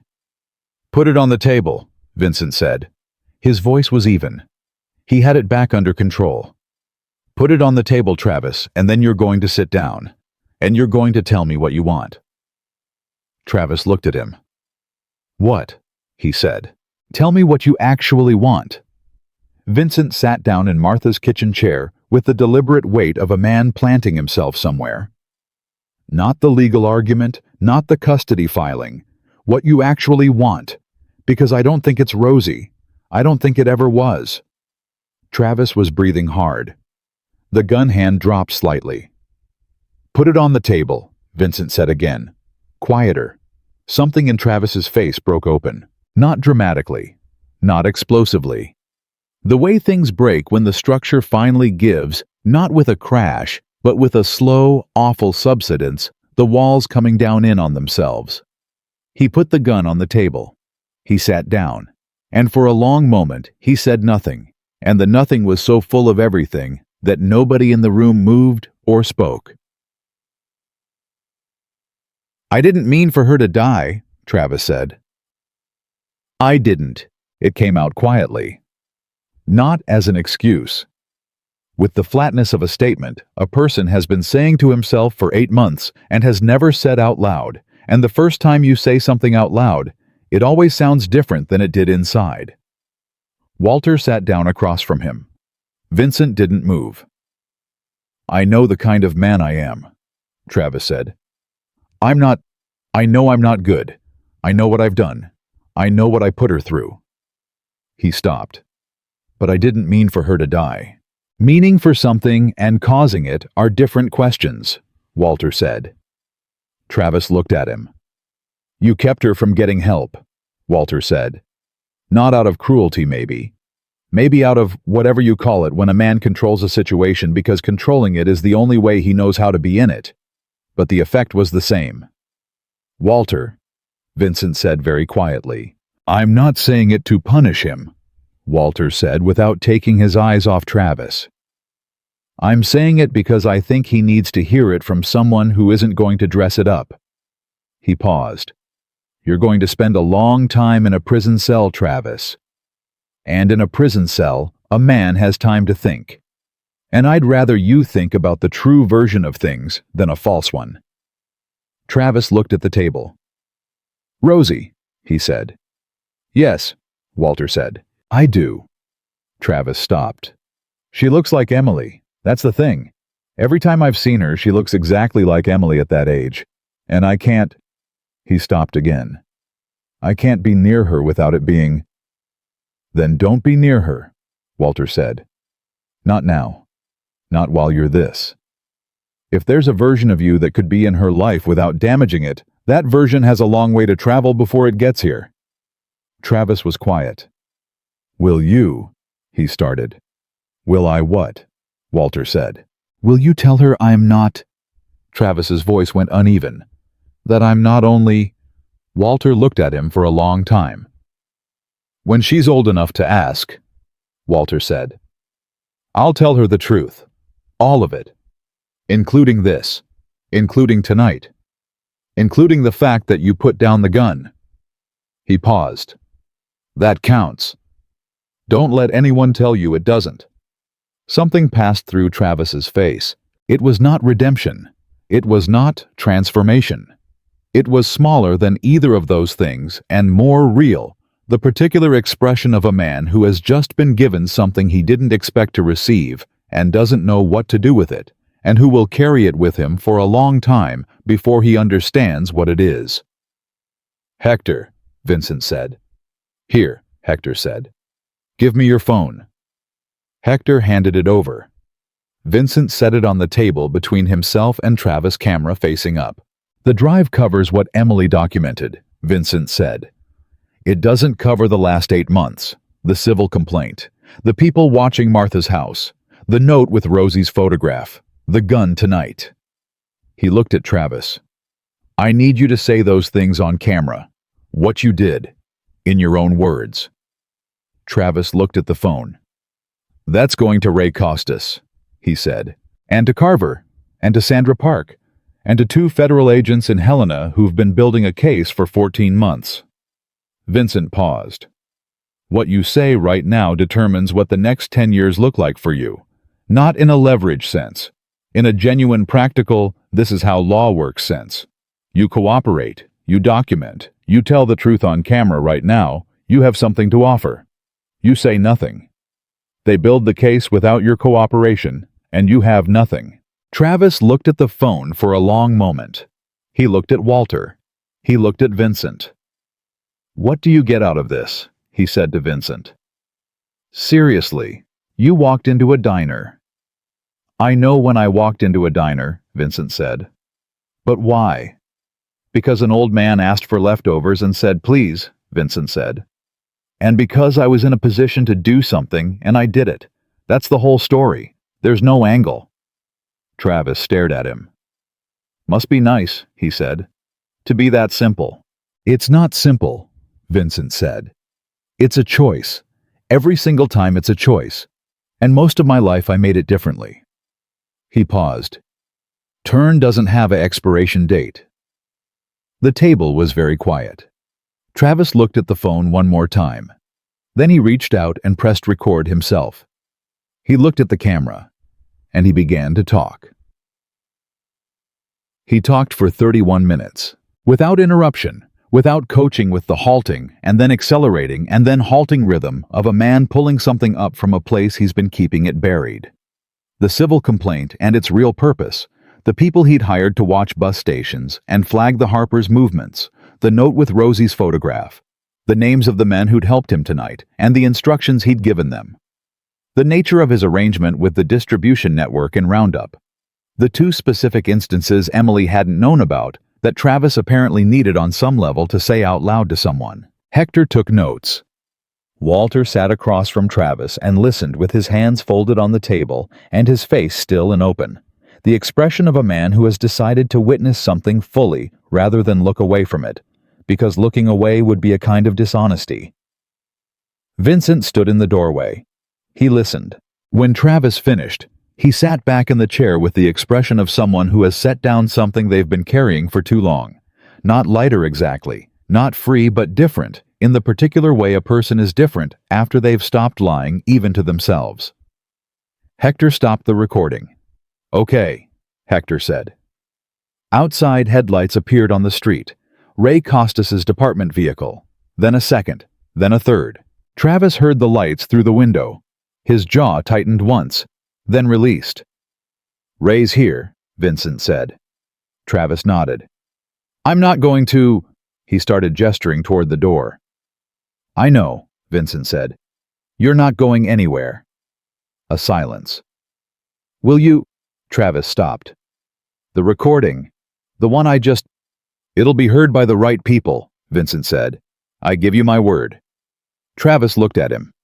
Your word means something, he said, not mockery. A genuine question. I'm still deciding, Vincent said honestly. But tonight, it does. Ray Costas came through the door with two deputies and the particular expression of a law enforcement officer who has arrived at a situation he was partly responsible for creating and is assessing the full cost of that choice. He looked at the gun on the table. He looked at Travis. He looked at Vincent. Everyone okay? He said. Everyone's okay, Vincent said. Ray looked at Walter. Walter nodded once. Ray moved to the table and began the process. The careful formal language of the law asserting itself over the wreckage that had accumulated before it arrived. Travis stood when directed. He put his hands where directed. He said yes, sir, and no, sir, in the flat voice of a man who has crossed from one side of something to the other and is only now understanding how far the crossing went. As Ray walked Travis toward the door, Travis stopped once. He turned. Walter was still at the table. Travis looked at him for a long moment. He said nothing. Walter said nothing. But something passed between them. Not forgiveness, not even its approximation, but the acknowledgement that both men were standing in the wreckage of the same loss, and that the loss was real and mattered, and could not be undone by anyone in the room. Then Travis walked out the door. The house took a long time to exhale. People moved through it in the careful way people move after something has happened. Not dramatic, not relieved in any simple sense, but present with the reality of what had just been navigated and what it had cost to navigate it. Martha appeared from the back of the house. Hector stood in the kitchen doorway. Big Carl sat at the kitchen table with a glass of water, turning it in his hands. Rosie was still asleep. Evelyn came out of the kitchen. She looked at Walter. First, the diagnostic look of a wife checking on her husband after something hard, reading him, the way only someone with decades of practice can read another person, all the things that don't show on the surface. Whatever she saw, she put her arm around him and stood beside him without saying anything. Walter put his hand over hers. Vincent stepped out onto Martha's porch. The cold hit him immediately, the clean, biting Montana cold, and he stood in it and let it come. He heard the door open behind him after a minute. Hector. They stood together on the porch, not talking the way they'd stood in 100 parking lots and 100 situations over 19 years, and the silence between them had the particular quality of the silence between people who don't need to translate things for each other. After a while, Hector said, "You almost did it." Vincent said nothing. "I saw your face," Hector said. "When you had him." Still nothing. "What stopped you?" Hector said. Vincent thought about Walter's hand on his arm. He thought about a parking lot when he was 14 years old, and his father on the ground, and the man standing over him, and Vincent, too small and too scared to do anything. He thought about the 40 years since then. "Someone asked me not to," he said. Hector absorbed this. "Simple as that," he said. "No," Vincent said. Nothing about tonight was simple. He paused. But the answer was. They stood on the porch for a while longer. Inside, through the window, Vincent could see Walter and Evelyn at Martha's kitchen table. Evelyn had both hands wrapped around a mug. Walter was talking low, quiet, telling her something, walking her through the sequence of the night, the way people do when they need to say a thing out loud to believe it's actually over. Martha was making more coffee. Hector said, "What now?" Vincent watched the kitchen window. "Sandra Park files the corrected custody documents tomorrow morning," he said. "The drive is already in Helena. Ray has the recording from tonight. The civil complaint gets dismissed once Travis's attorney sees what he recorded." He paused. "After that, the legal machinery does what legal machinery does. And us." "We ride in the morning," Vincent said. "We were supposed to be in Wyoming 2 days ago." "And the Harpers." Vincent was quiet for a moment. "That's a different question," he said. Hector looked at him. "Yeah," Hector said. "It is." Through the window, Walter had stopped talking. He and Evelyn sat together at the table with their hands touching both of them, looking at something not in the room, looking at the same thing, that particular quality of two people sharing a grief so long carried that they've stopped being able to separate it from themselves. But there was something else in their faces, too. Something that had not been there in the diner the night before. Not relief. Relief is too light a word for what takes up residence in a person after a weight like this one is lifted. Something more permanent. The particular quality of people who have been carrying a thing for so long that when it's finally done, they don't quite know yet what it means to stand up straight. They would learn. Vincent looked at them through the window for a long moment. Then he turned his face toward the dark and the cold and the silence of the Montana night, and he stood there breathing it in, and for the first time in longer than he could clearly remember, he was not thinking about where to be or who to watch or what was coming next. He was just standing somewhere, and it was enough. They left at first light, not with ceremony, not with drawn-out goodbyes, because that wasn't how any of them operated. Not Vincent, not Hector, not any of the black wolves who had been raised on the road's particular understanding that leaving is just another form of honoring a thing, and that the people who matter understand that. Vincent found Walter in Martha's kitchen at 5:45. Coffee already made, 2 cups, already poured, one on each side of the table. Like Walter had known. "You're leaving," Walter said. "Wyoming," Vincent said. He sat down across from him and picked up the mug. "We're 2 days late." Walter nodded. He wrapped both hands around his own cup. Outside, the black wolves moved through their leaving routine, checking bikes, loading the truck, the sounds of a small coordinated departure that had its own rhythm and pace. "Sandra Park is expecting the documents this morning," Vincent said. "I told her to reach out to you directly. She's good. She'll walk you through the protective custody motion and the correction filing." He paused. "It'll take 2 to 3 weeks to process, but it's moving in the right direction." "And the federal case," Walter said. "Carver says the Helena agents are calling it a clean package. Emily's drive, Travis's recorded statement. Polk's cooperation. Polk rolled completely once he understood what he was looking at. They're estimating 60 to 90 days before charges are formally filed. Vincent looked at him. Travis isn't getting out of this one. Walter nodded slowly. Something in his face was working quietly, processing, absorbing, doing the slow interior work of a man who has been holding himself rigid against the possibility of disaster for so long that good news takes longer to land than bad news does. "Walter," Vincent said. The old man looked up. "It's done," Vincent said. Not gently, plainly. The way a person says something, they want to make sure reaches the other person all the way. "You and Evelyn and Rosie, it's done." Walter looked at him. His jaw moved once.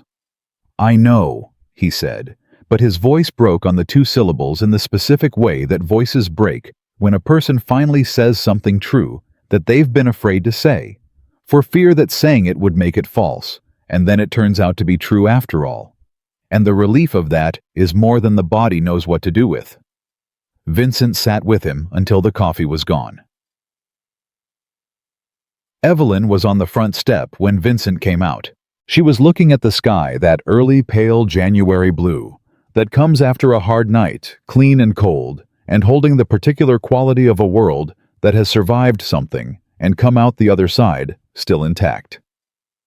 She heard him come out and didn't turn, but she moved slightly in the way of a person who is making room for someone.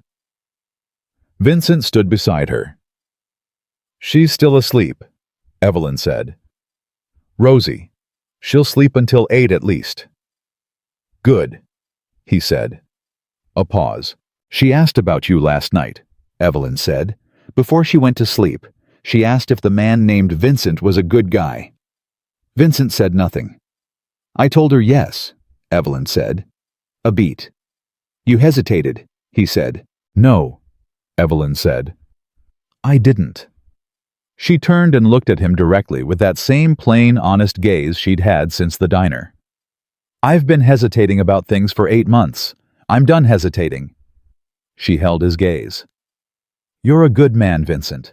You've made yourself believe otherwise, because belief is armor, and you needed the armor for a long time. But it's not true." She paused. "Whatever you did before, whatever you were, what you did these last 2 days is true." Vincent looked at the sky. "I almost killed him," he said. "I know," she said. "You didn't." "That's not—" "Yes, it is," she said. "That's exactly what it is. The choice is what counts. You could have and you didn't, and that is the whole story." She turned back toward the door. "Come back sometime. Bring Hector. Walter will make something. He's a better cook than he admits." She went inside. Vincent stood on the step for a moment longer. Then he walked to his bike. Hector was leaning against the truck. He looked at Vincent's face and looked away again and didn't say anything, which was exactly right. "Let's go," Vincent said. They rode out of Lavina as the sun came up. The weeks that followed moved in layers. Sandra Park filed the corrected custody motion on a Friday, and the emergency protective order on the same day, and the Musselshell County Family Court judge, a woman named Helena Briggs, who, according to Sandra, had been on the bench for 22 years, and had seen enough to have strong opinions about men like Travis Riker, signed the protective order within 18 hours of receiving it. The family court hearing on full custody was scheduled for 6 weeks out. The federal case moved with the speed that federal cases sometimes move when the evidence is clean and the cooperating witnesses are credible, and the agents involved have been waiting 14 months for exactly this opening. Travis was formally indicted on a Thursday morning, 5 counts, 2 of them carrying mandatory minimums. His attorney filed for bail and was denied. He would sit in custody until trial. Vincent got these updates from Carver, from Sandra, from Ray Costas, in a brief call that Ray clearly felt was obligatory, and Vincent received the same way. He processed each one with the same flat attention he gave logistics information, not indifferently, but without the drama that the information probably deserved, because drama had never been how Vincent Maddox engaged with the world. What he did with the information was simpler. He thought about it.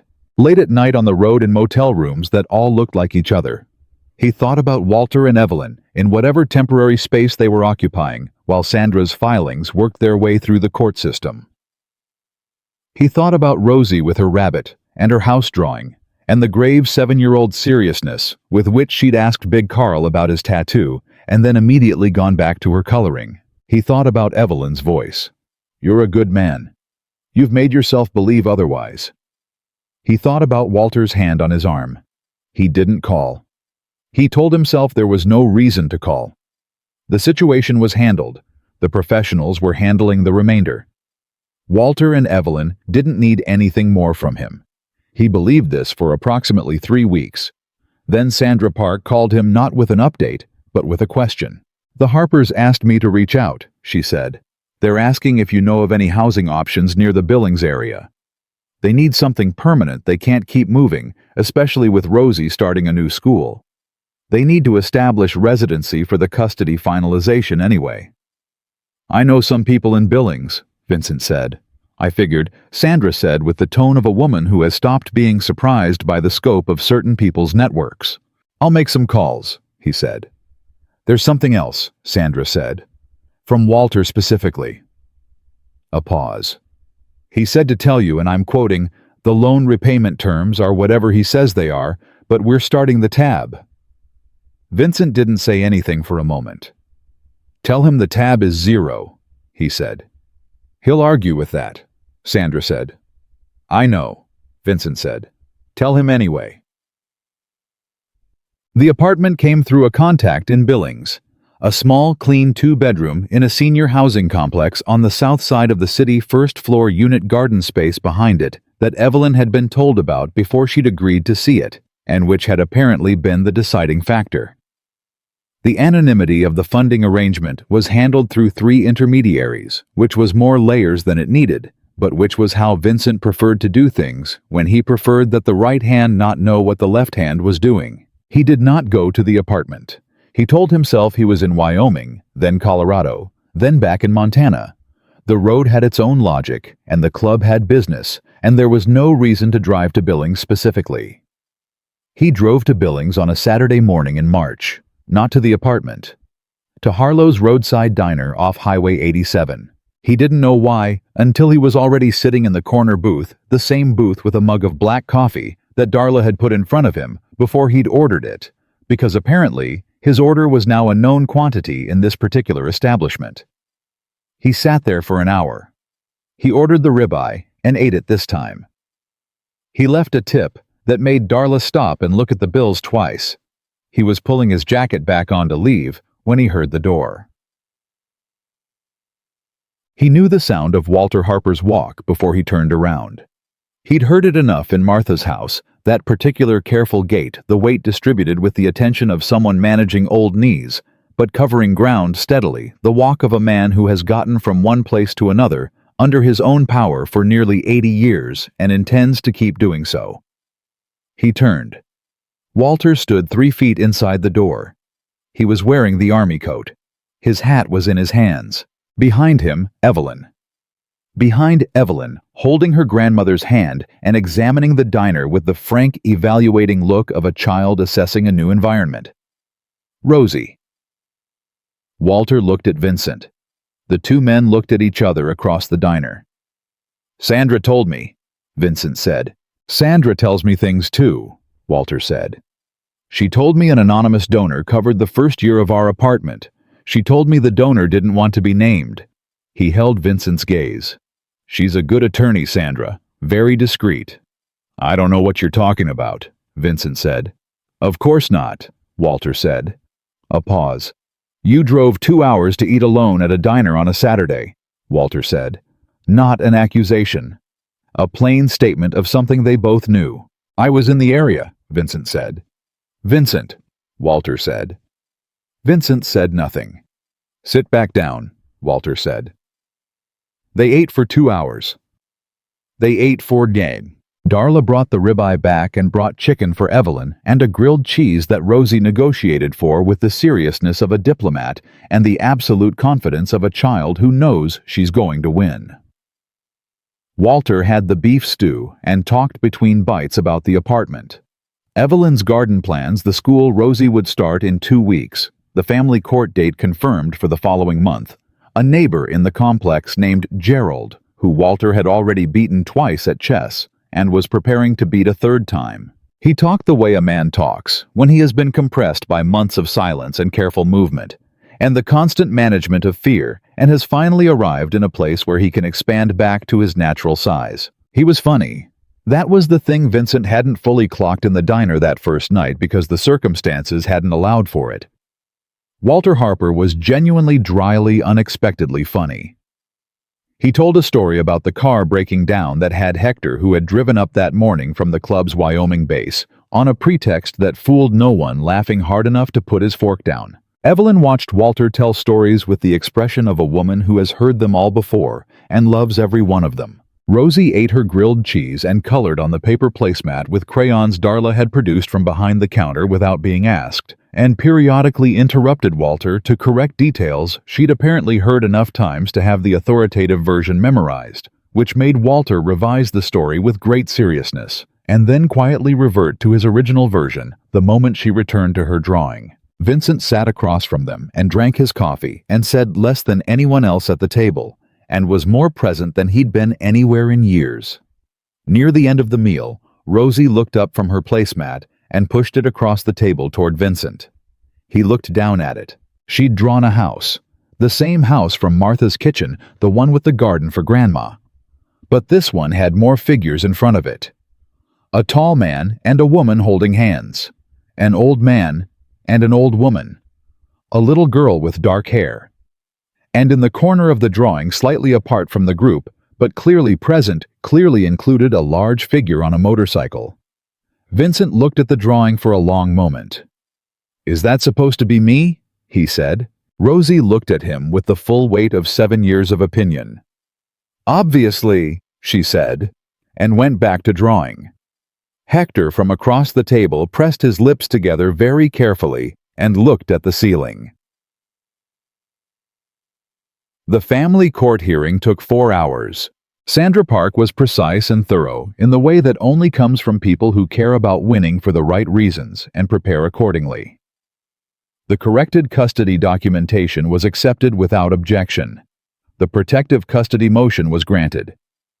Travis's attorney, working with considerably reduced leverage given his client's current federal situation, withdrew all competing filings. Walter and Evelyn Harper were awarded full legal custody of their granddaughter, Rosie Emily Harper, in the Muscle Shell County Family Court on a Tuesday morning in April.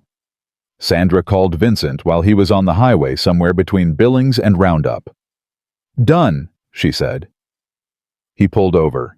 He sat on his bike on the shoulder of the highway and looked at the Montana sky for a moment. "Thank you," he said. "Thank Emily," Sandra said. "She built the case. She handed us everything we needed." A pause. "Vincent, I've been doing this for 16 years. What that woman did, what she documented, how she prepared it, knowing she was dying, knowing she wouldn't see the outcome. I want you to know that it worked exactly the way she intended it to. It worked completely." Vincent said nothing. "Her daughter is safe," Sandra said. He sat with that for a moment. "Good," he said. He ended the call. He sat on the highway shoulder for a while longer. Then he started the bike and kept riding. The twist came 6 weeks later. Not from the federal case, which was proceeding as expected. Travis had entered into plea negotiations and was expected to accept a deal that carried 8 years minimum, which Ray Costas told Vincent in a brief phone call with the tone of a man who considered this a reasonable outcome and had made his peace with the definition of reasonable. The twist came from Walter. Vincent had been to Harlow's 3 more times since March. Twice planned, once on a pretext so thin that even Hector had raised an eyebrow. Each time Walter and Evelyn had been there, and each time it had been 2 hours at the booth, and the ribeye and Darla's coffee and Walter's stories, and Rosie drawing on placemats, and each time Vincent had driven away, feeling something he couldn't name precisely, but which functioned in his body, like the way a long disused muscle feels when you start using it again, slightly unfamiliar, slightly sore, more present than anything had been in a long time. He was in the parking lot of a Billings hardware store on a Thursday when Walter called his cell. Are you busy? Walter said. No, Vincent said. I need to tell you something, Walter said. I should have told you earlier. I've been deciding when, and I think it's now. Something tightened in Vincent's chest. He'd learned that when Walter said I should have told you earlier, it meant something real was coming. Go ahead, he said. I wrote to Travis, Walter said. The parking lot went very quiet around Vincent. You wrote to him, Vincent said. 3 weeks ago. I wrote him a letter. Walter's voice was steady. Careful. The voice of a man who knows exactly how the thing he's about to say will land, and is saying it anyway because not saying it would be a kind of cowardice he can't live with. I wrote it for me, not for him. I need you to understand that first. I'm not forgiving him in the sense of I'm not saying what he did was acceptable. Emily's death is not something that gets forgiven in a letter. But, Vincent said. But I'm 78 years old, Walter said, and I've been carrying this since August. The anger and the grief and the fear and the fury that a man like Travis gets to be alive when Emily isn't. I've been carrying all of it. He paused. And Rosie is going to ask about her father one day. Not now, but one day. And when she asks, I want to be able to say that I handled myself in a way that Emily would have recognized. In a way that didn't teach Rosie that the correct response to someone who has hurt you is to carry the hurt forever. Vincent sat with his hand flat on the bike's fuel tank. What did you say to him? He asked. I said I don't forgive him, Walter said. I said I probably won't, not in the way the word usually means, but I said I wasn't going to spend whatever time I have left feeding the anger, because the anger has cost me enough, and it cost Emily enough while she was alive, and I'm not giving it any more of my life than it's already taken. He paused. I said if he wants to use his time in there to become something different, that's his choice. And I said that if he ever becomes something Rosie can safely know truly safely, I won't stand in the way of that. Years from now, after she's old enough to make her own choice. The silence between them on the phone had weight to it. Vincent was thinking about Travis putting down the gun. He was thinking about what he'd said to Travis that night. Turn doesn't have an expiration date. He'd said it as something between a fact and a dare. He hadn't entirely believed it when he said it. He'd meant it more for himself than for Travis. He wrote back, Walter said. Vincent was very still. One sentence, Walter said. He wrote, I don't deserve this letter. The parking lot, the cold air, a shopping cart rolling slowly past the front of a truck 20 feet away, the small wheel sound of it. And, Vincent said. And nothing, Walter said. That's the whole letter, one sentence. He paused, but he wrote back. That means something. I don't know what yet, but it means something. Vincent thought about what Evelyn had said on Martha's porch. Everything a person goes through, if they survive, it becomes something they give to someone else. He thought about Emily documenting everything in the last year of her life. Not for revenge, for protection, for the people she was leaving behind. He thought about a man writing, I don't deserve this letter in a federal detention facility in Montana, and what it must have cost him to write it, and what it might mean that he wrote it anyway. Walter, Vincent said. Yes.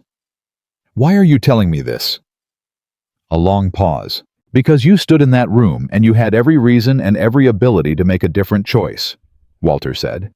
And you didn't. And I think that took something from you.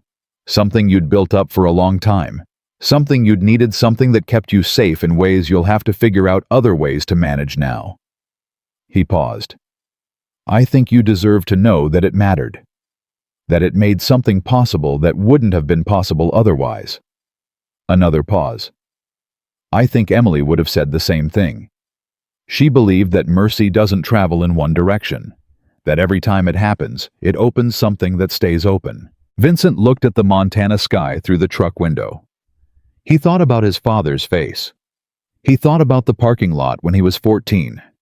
He thought about 44 years of building something thick and impenetrable, and finally arriving at a diner booth in January and meeting an old man who held his hat in both hands and said, please, and all the things that had moved in him that he hadn't had words for until right now. Walter, he said. Yes, "Friday night," he said. "Harlow's. 7 o'clock." A pause. Then Walter said, "We'll be there." The Friday night dinners became a thing without anyone deciding they would. The first few were simply dinners. The booth, the food, the conversation that moved from the practical to the personal in the way that conversations do when the people having them stop being careful about what they reveal. Walter talked about the army, about the years before Evelyn, about Emily as a little girl, about things he'd been carrying in his own chest for decades that came out sideways over a diner table in ways he clearly hadn't planned. Evelyn talked less, but more precisely. She had the quality of someone whose words were chosen so carefully that each one did the work of several, and Vincent had learned to listen to her with the particular attention that precision deserves. Rosie grew comfortable with him, the way children grow comfortable with adults who don't perform for them. Not suddenly, not dramatically, but gradually through the accumulation of small things. The fact that he listened when she talked. The fact that he never asked her how school was in the performative way adults ask children how school is. The fact that he once wordlessly moved the glass of water on the table that was about to get knocked over by her elbow before she knocked it over, and she looked at him with a brief expression that said she'd noticed and found this acceptable. By the 5th Friday, she sat next to him instead of next to Evelyn. By the 8th Friday, she fell asleep on his arm on the drive back, because Martha had come down from Lavina for the weekend, and there were more people in Evelyn's car than usual, and someone had to take Rosie, and Vincent had the truck.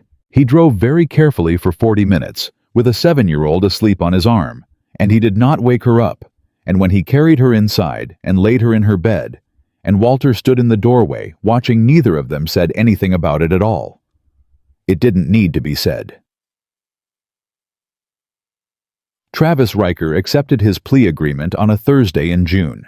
8 years, with possibility of parole at 6. Federal facility. The Helena agents were satisfied. Sandra was satisfied. Ray Costas called it adequate, which from Ray was practically celebratory. Vincent told Walter over the phone. Walter said, "Okay." And then, "How are you?" The question surprised him every time Walter asked it, which Walter did, with the regularity of someone who had decided it was important and wasn't going to let the habit go. "I'm okay," Vincent said. "Are you coming Friday?" "Yes." "Good," Walter said. "Evelyn's making something. She won't tell me what, which means she's been planning it for a week, which means it'll be worth sitting through my war stories for." "Your war stories are good," Vincent said. "They are," Walter agreed without false modesty. "Friday." "Friday," Vincent said. There is a booth in the back corner of Harlow's roadside diner off Highway 87 that people in the area have started to think of as taken on Friday nights. Not formally, not by any posted sign or official reservation, but in the unspoken way that certain spaces become associated with certain people so completely that others root around them without needing to be told why. Every Friday at 7, 3 plates arrive at that table. One for a broad-shouldered man with gray in his beard, who eats too fast and says little and listens completely. One for an old man in an army coat who has more stories than ours, and tells every one of them like it's the first time, because every time is a new audience, and new audiences deserve the full version. One for a slight woman who drinks her coffee with both hands around the mug and misses nothing, and says everything worth saying. Rosie gets her own plate now. She sits beside Vincent and corrects Walter's stories and draws on the paper placemats, and has been working her way through the dessert menu with the systematic commitment of someone who does not believe in leaving research incomplete. Hector comes when he's in the state, which is more often than Wyoming strictly requires. Big Carl came, once ate an enormous amount, told Rosie that her house drawing was the best art he'd ever seen, and cried on the way out in the parking lot when he thought no one was watching. Hector saw. Hector said nothing. That was the code. On a Friday evening in October, almost 9 months after a winter night that started with 7 words over an untouched steak, Vincent arrived at Harlow's first. He sat in the booth. He looked at the table. He thought about the night he'd sat at this same table with the untouched ribeye in front of him, thinking about something the rest of the room couldn't see, feeling the particular weight of a man who has lived his whole life armored and cannot remember what he was protecting underneath the armor. He thought about Walter Harper walking across a diner floor with his hat in his hands. He thought about those 7 words. "Can we eat your leftovers, sir?" The door opened. Walter and Evelyn came in first, Walter holding the door, the automatic gesture of 58 years. Rosie came in behind them with her backpack still on from school, already talking mid-sentence the way she was always mid-sentence, as if the conversation had been going on in her head all the way from the car, and she was simply including the adults in its current location. She spotted Vincent in the booth. She stopped talking mid-word. She ran across the diner. She climbed into the booth beside him and dropped her backpack and said, "I have a story about what happened at school today, and it is very important, and you have to hear all of it right now." "Okay," Vincent said. "You're not doing anything else." "Nothing else," he said. She launched immediately into the story, hands moving, voice rising at the important parts, and Vincent sat beside her and listened with his full attention, the way he'd learned to listen to the things that mattered, the way he should have been listening to things for a long time. And Walter slid into the booth across from him with a small smile that was the particular smile of a man who has lived long enough to recognize in a given moment exactly what he's looking at. Evelyn sat beside Walter. Darla arrived with coffee without being asked. The diner held its Friday warmth around them. And outside, Montana went dark, the way it does in October, fast and complete, and entirely without apology. The way things end when they are ready to end, which is not always according to plan, but which is sometimes precisely on time. 3 plates on the table. A little girl telling a story. A man who had spent 40 years becoming the most dangerous person in every room he entered, learning slowly, imperfectly, at the table of people who had nothing to offer him, except the truth, how to simply be the most present. People thought the old couple needed saving that night. The truth was, they walked into a diner in January and handed a broken man back to himself, and they didn't even know they were doing it, and they would have done it anyway. That is what genuine people do. They don't save you on purpose. They save you by being exactly who they are. Tired, worn, dignified, unbowed, and trusting that somewhere in the room there is still a person capable of being reached. And sometimes the most feared man in 3 states is just a boy who watched his father get hurt and never found his way home from that parking lot, until the night someone said please, and he remembered what it was to answer.